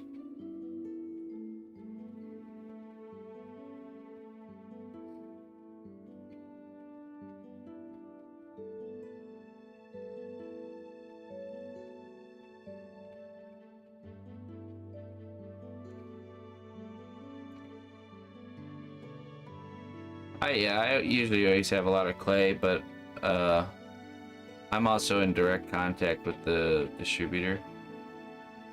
They Alex and Arnold at Cosclay got their number. Anytime I need clay, I can just call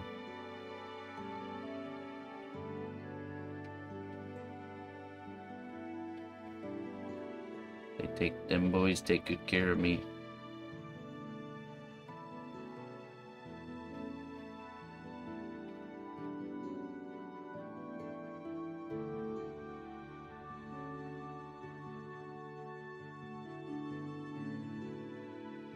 Get some more in New Zealand. Well, that's all. So Cosclay doesn't do any of the global distribution. They look for companies that are local that are willing to take on like a huge shipment of the clay to get it there. So, and then they sell it, you know, they can mark it up or whatever. So what you have to do is whatever company you ordered it from needs to order more from Cosclay. So yeah, I mean, it'd probably be too chaotic to manage. You know, they're not even that big of a business, Cosclay. So for them to manage international sales, I'll have to start a craft store then, right? Yeah, or just contact them to order a whole pallet of Cosclay. Say, oh yeah, I'm gonna distribute it to myself. I'd like 1 pallet, please. Whole truckload.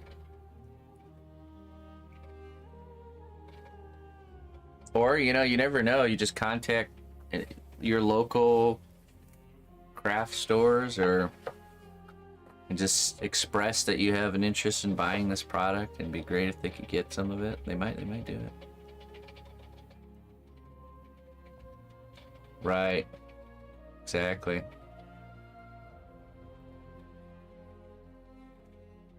Do they have let's see. Does Cosclay have New Zealand as a distributor? Let's see here.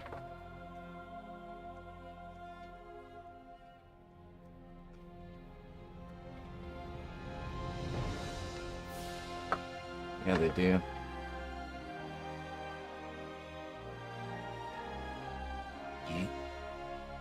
Let's see. International distributors here. This is where you can find. They have Barnes, which sells in New Zealand, but they are sold out of firm. Oh no.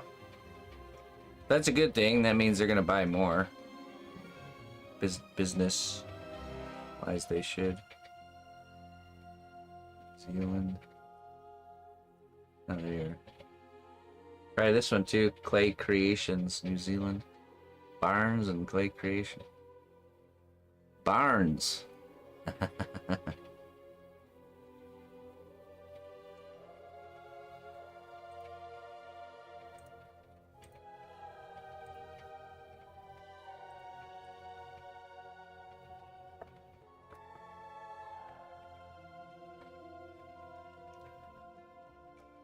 Do they have an in-person store? They don't, but last time I talked with them, they were looking at possibly setting up part of their like warehouse as like an in-person, a place to do in-person like tutorials and stuff like that. So I think that'd be cool. I'd totally make the drive to do like a workshop, you know, Cosclay in-house workshops. I don't know if they are continuing that or what. There's no official word on that. That's just from the chit chat. Yeah. Which it makes sense because it's kind of like how, you know, Smooth On, the company Smooth On, they make all the molding and casting stuff. They do a lot of in-house workshops to like demonstrate products and all that stuff. So Sans Noble, yeah, I know. Barnes and Noble. Just Barnes. It's just Barnes over there, Clayton. Ordering now. Oh, hey, perfect. There you go.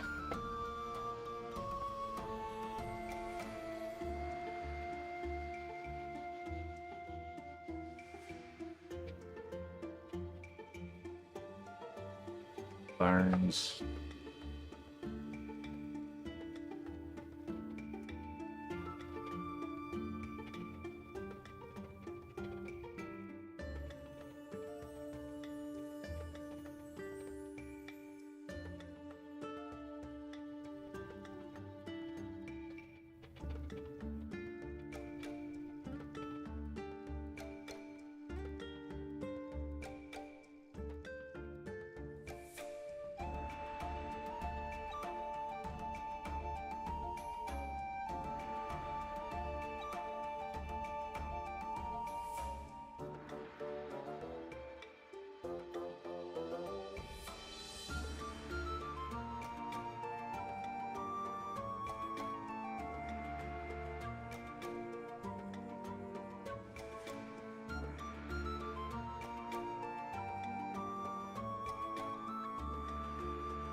Yeah, I really like their clear bond better than the Sculpey version.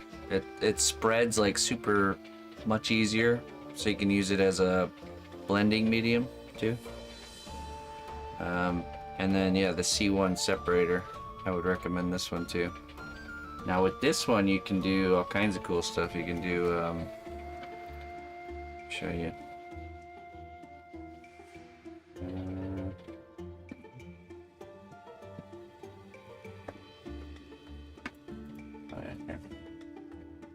So with this stuff, you can paint this onto a Cosclay surface and let it dry. And no, I don't mind. And you can then smush clay onto that surface and then bake it and create these molds essentially. See? So that's a brick right there. This is made out of Cosclay, so it's flexible. See? And then what you do is you add this to the mold, paint it in there, you know, nice and good, and then let it dry. Then you just smush clay into there, push it in there really good. And then you toss it in the oven, and then you have a duplicate, just like that. I use that all the time. This is a half of a sword. I sculpted one half, and then I duplicated it for the other side. Here's a pauldron, same thing. So, oftentimes, especially with these medieval fantasy characters, here's a bracket on the mimic chest. See that? See, to me, the time saved, this piece of clay is worth using up for the time saved, not having to sculpt these parts twice. You know? Especially if you have to do it more than twice, you know, like this is for the Oni. See the Oni's base? These little bricks. This is kind of stuff you just hang on to because eventually I'm gonna have a whole inventory. I can just make whole characters just out of this stuff here. It's Alarak. That's a elbow pad.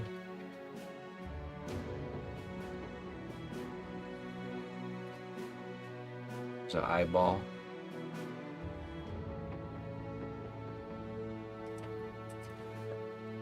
Almost like Kit Bash, yeah, exactly. I think that'll be fun. This was for a trophy I made for Twitch. It was one half of it, and then the other half was mirrored, so I just created it just like that. See, really flexible. It could be a little tiara or armband or something.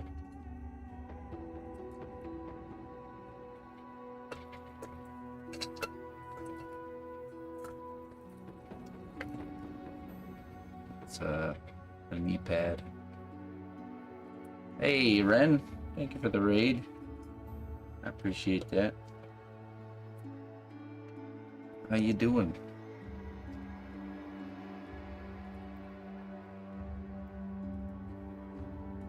For the next one.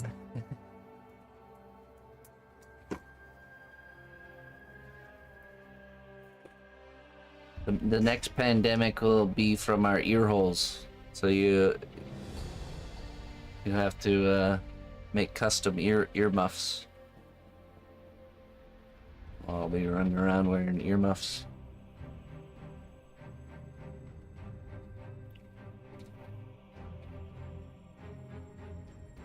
Long day, but a good one. Can't stay. About to fall asleep. Hey, Ren, that's all right. Hey, you get some rest. Thank you very much for the raid.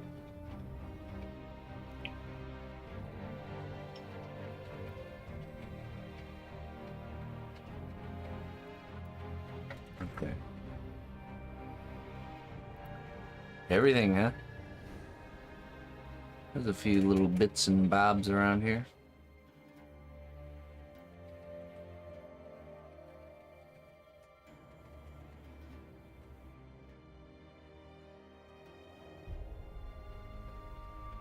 Back, top, left. Back, top, That guy right there? The naked guy?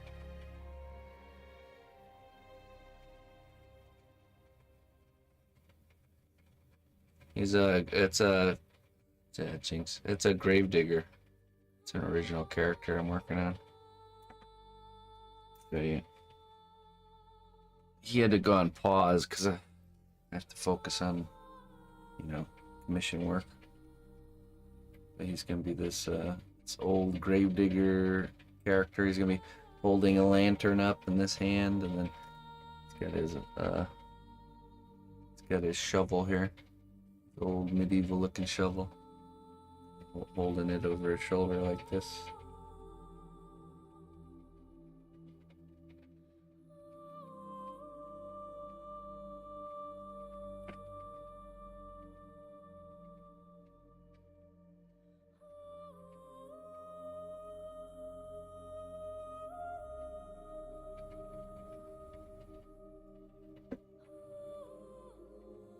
If anyone wants to adopt the old gravedigger, it'll be much easier to continue working on him.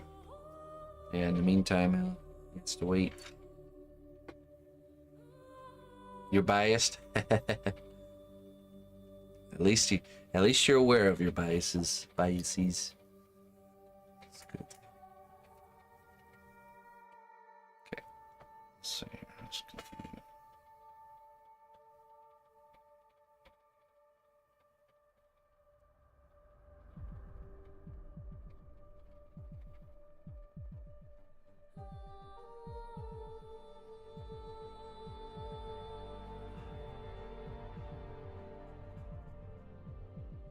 Hey, what's up, Rob? How you doing?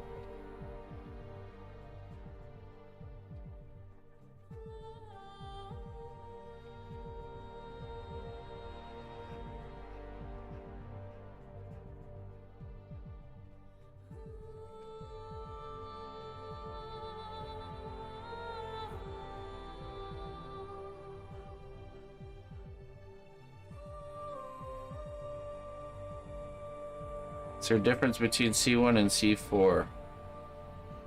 I haven't really messed around with the C4 enough to know. I would say just get the C2 and the C1 for now. I really can't say about the C4. I just haven't experimented enough.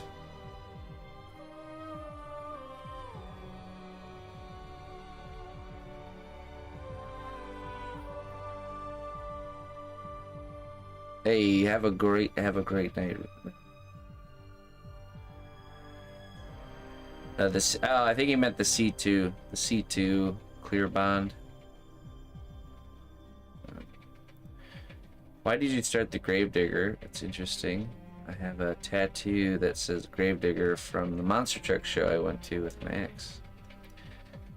I was doing like a facial study. A facial expression study, and I created the head of the old man, and then I built him a body, and then he just became what he is. So,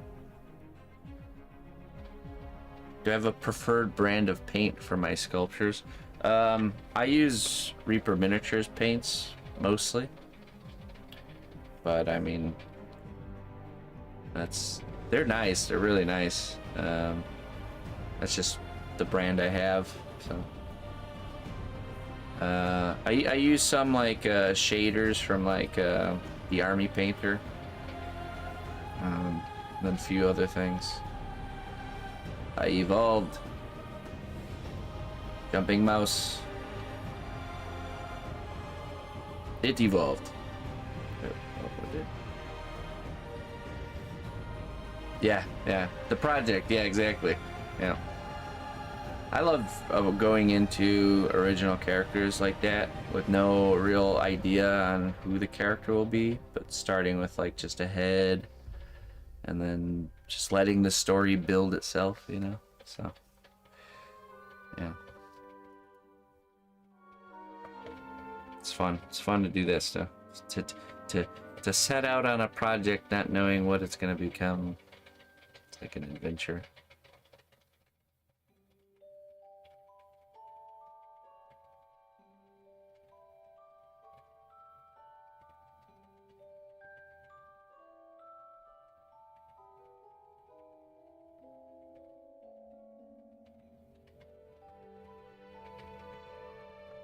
Well, I normally don't take coin for magic, but this is a special case. Oh.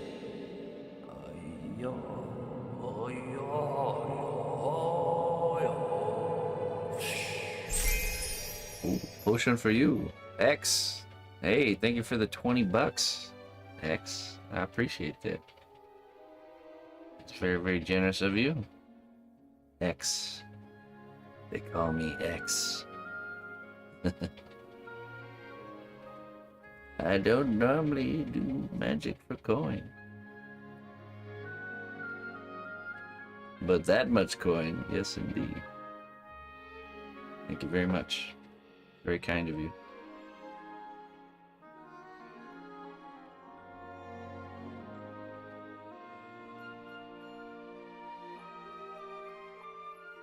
Hey, one biddy from Sir Jamie, or from Sir James. Thank you, Sir James. I shall take your biddy. Slip it right in my pocket. Waste not, want not.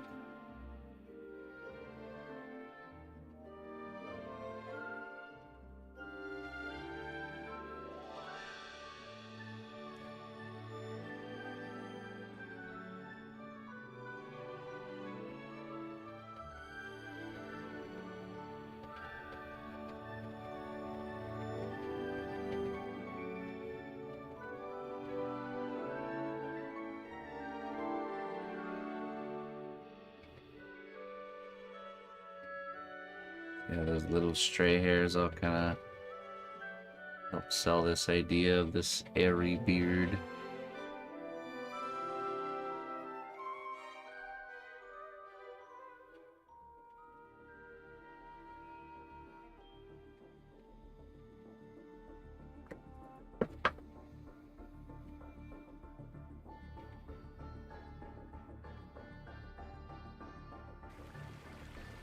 I'm going to get lucky today.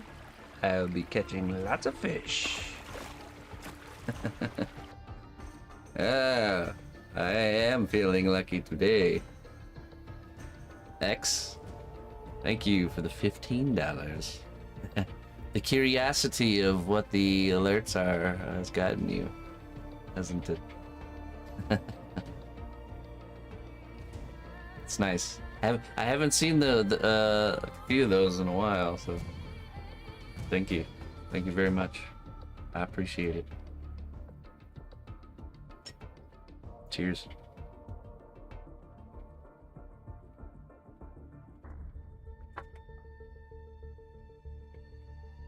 Lucky today.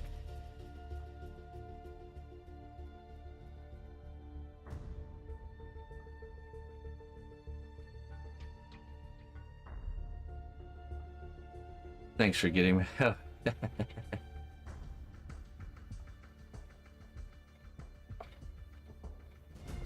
Red ticket coming in here. Left hanging with your jokes. Sorry about that. I chuckled on the inside, I promise.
There you go.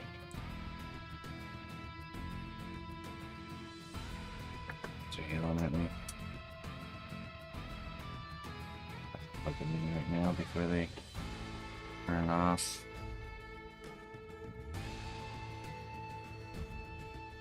If you're sculpting like a magnet or something like that, just take like a piece of wood, something with a nice flat surface, and just plop some clay down on there and sculpt right on the wood. Don't need armature or anything. And then you bake it. You put the wood in the oven with the sculpture, and then while it's still warm, after you get it out of the oven, you can slip like a butter knife or a palette knife on the back side of it and loosen it from the board.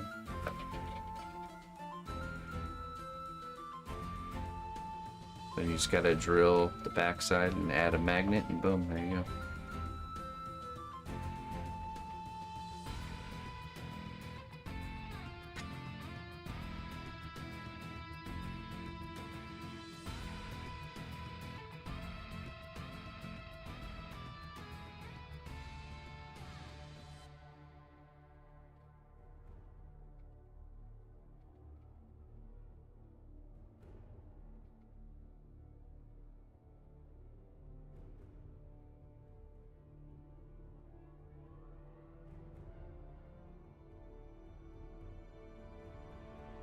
Super glue works, yeah, for securing the magnet. Yeah. That would work as long as you put enough glue.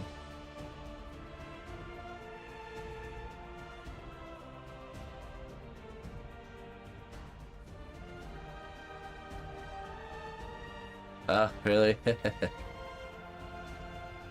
Got some pretty hardcore magnets right here. I didn't heed the warning when I first opened them.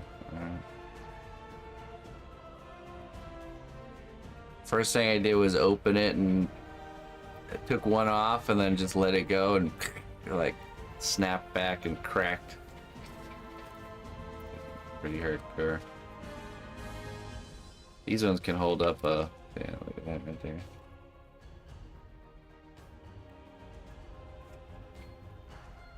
See the crumbs of my fallen. Actually, this is. Oh yeah. I had dropped something in the dirt that was magnetic, and I was looking for it outside. So I just put a piece of string through here and just like was like fishing in my yard. This is all the magnetic dirt.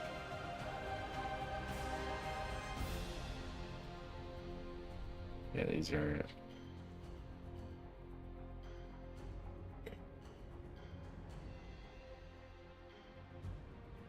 Yeah, if I want to take any of these off. Yeah, best not. Best not do that. Magnet fishing? Yeah, I've seen those channels. Oh.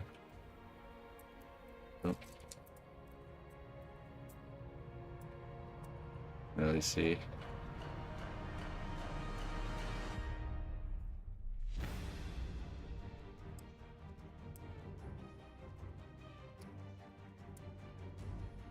Oh.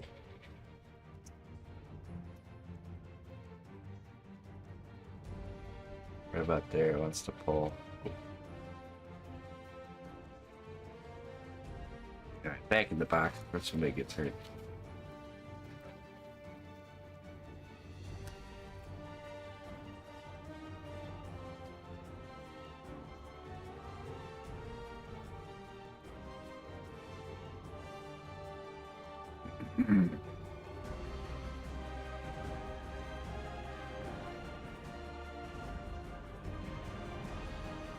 Got from this company too.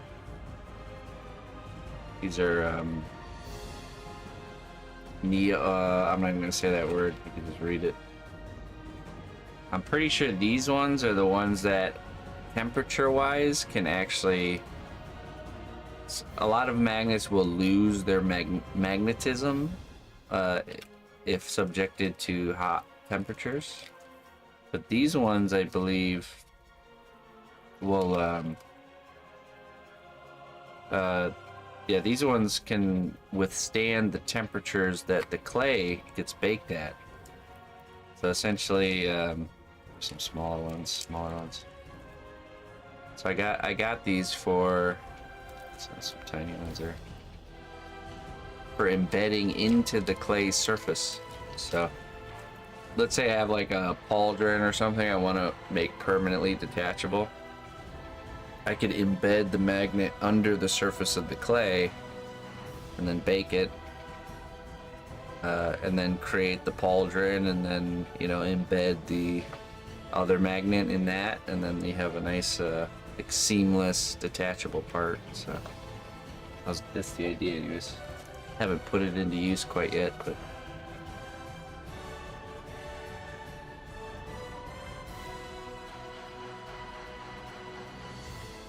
or say for example, like you have like a character's face that has a mask and you want to make detachable masks, then you would embed the magnet inside the head, you know, inside the face, so that way you can make seamless detachable pieces.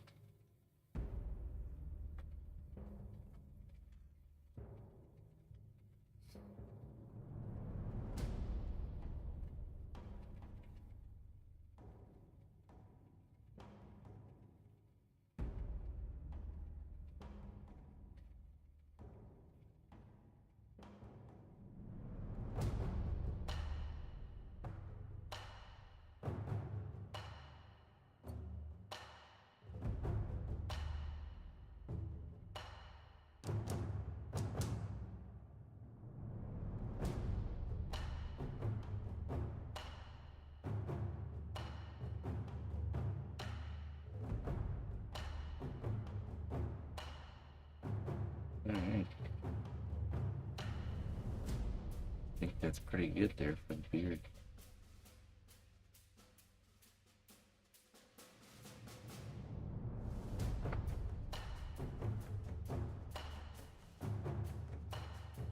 I want to do a little bit of texture on the head, so some stubble, you know, hair stubble. Let's use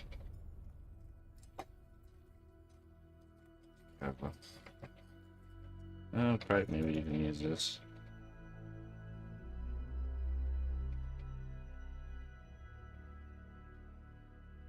I should use this brush here. It's an acid brush. Get rid of the alcohol on it there.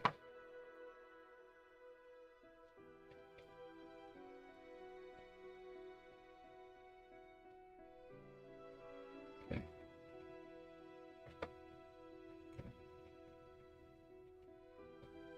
Push in some texture.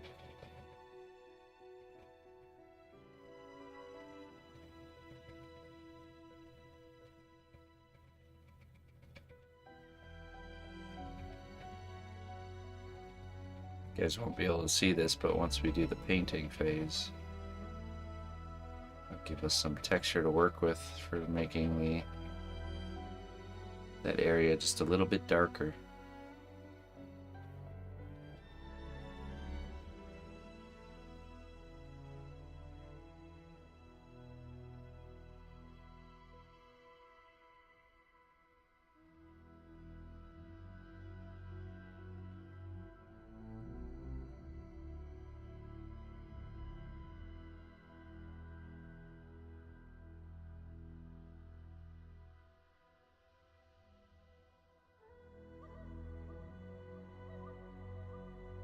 Thick up top.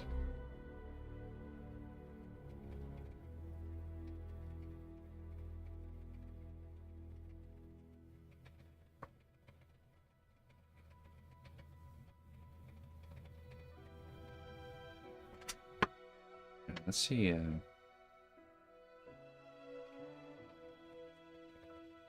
Wonder if we should try and do the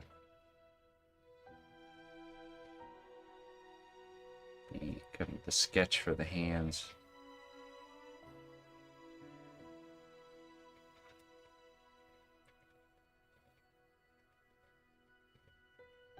Hey Rob, you have a great night, my friend. We'll see you later.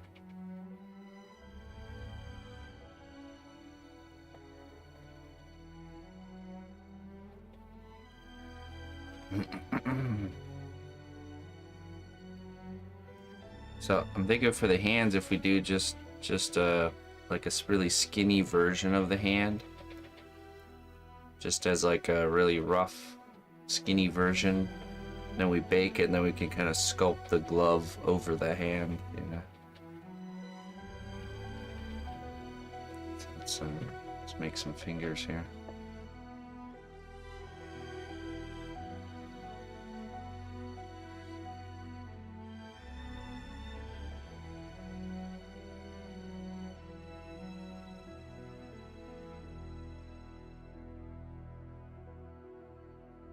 Just need to get the proportions right. It's like kind of like a slim version.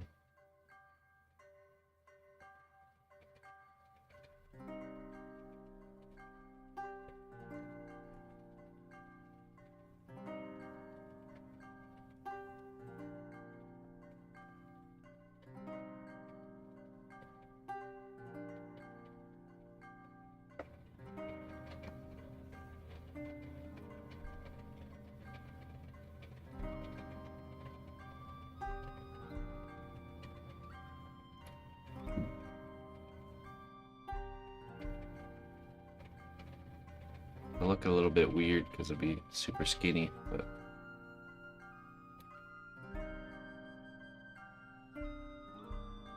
oh, excuse me.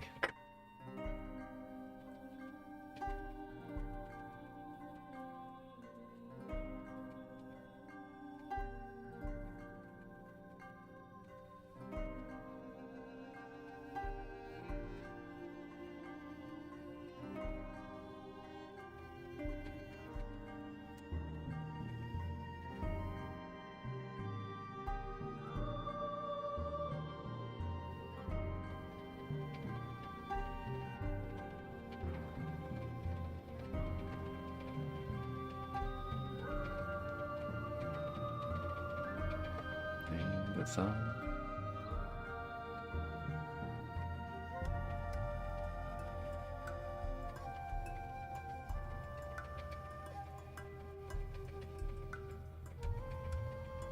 Okay, put it together. 3.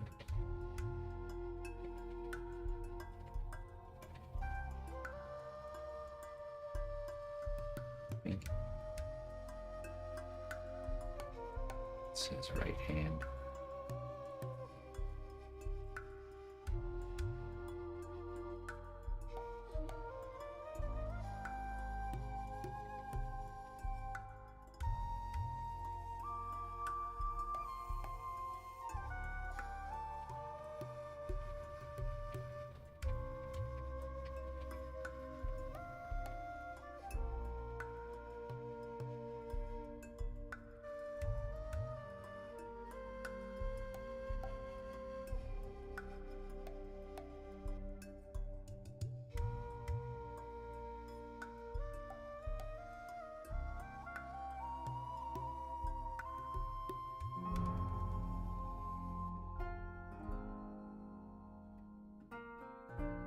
A little bit of meat to the hand.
I'm gonna keep this very basic.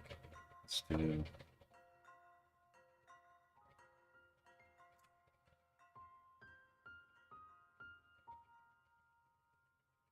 The wrist.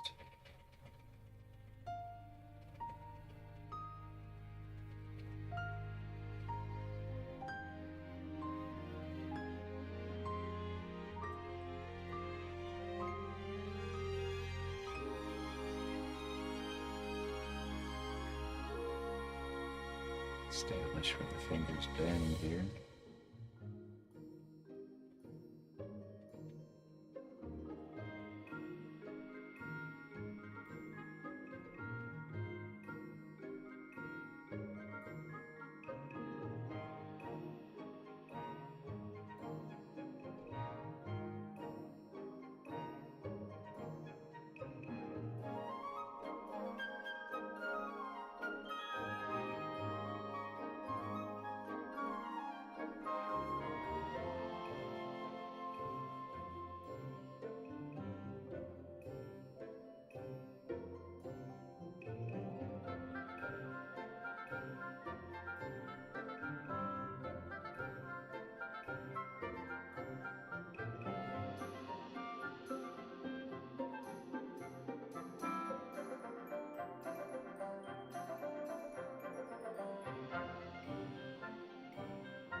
Get some clay glue here.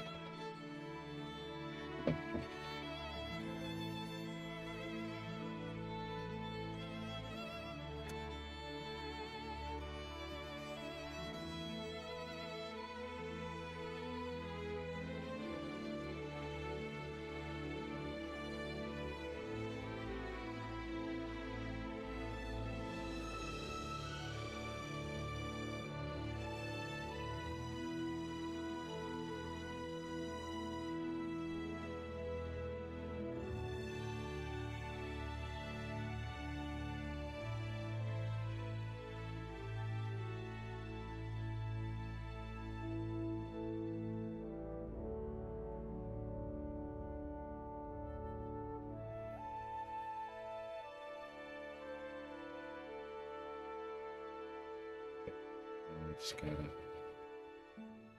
close this so it's organically holding.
Just give us just a base model to build the actual final hand.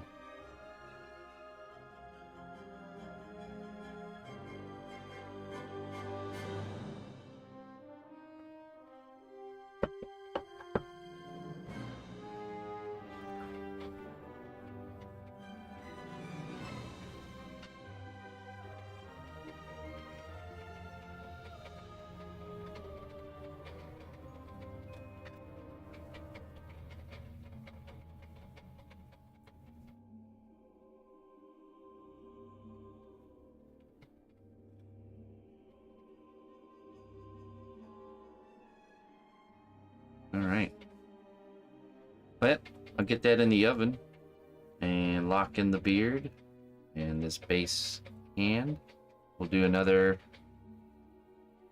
kind of base hand for the other side, and then we can then sculpt the gloves and actually do the whole arm here. So that's what will be next on this one. Tomorrow is... what's tomorrow? Minotaur Day. Be sculpting. Be putting some horns on a Minotaur. And in the evening we'll be working on our mouse adventurer. Beastmaster Explorer mouse. And then, yeah. That's what's on the lineup for tomorrow. I want to thank everybody for joining me today. We had a lot of new people in here thanks to a huge raid. So thank you again. Thank you for joining. Thanks for the support. Lots of tips and donations flipping in there at the end, and our subscriber numbers going up. It's all good, man. It's all good stuff. So thank you, everybody. Thank you for supporting me and keeping the ship afloat over here. And yeah, I will be back tomorrow morning, 7 bright and early, 7 a.m. Central Time. And then back again in the evening time. So for you evening crowd, let's find somebody to raid, shall we? Yeah, no problem, Red Ticket.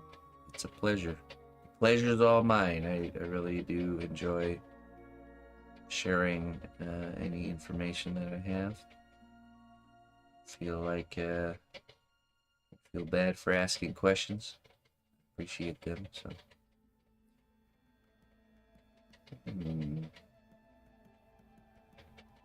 Oh, let's see.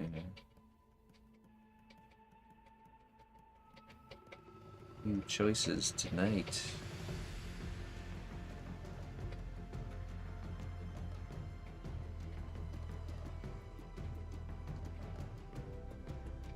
We'll go raid science.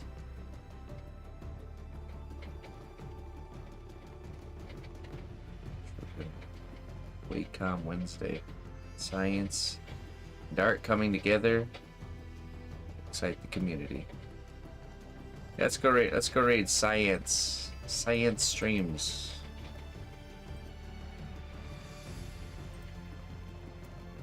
Perfect. He's doing artwork. So science and art meet over at Science Streams. Alright, everybody. Till next time, my friends. Bye-bye.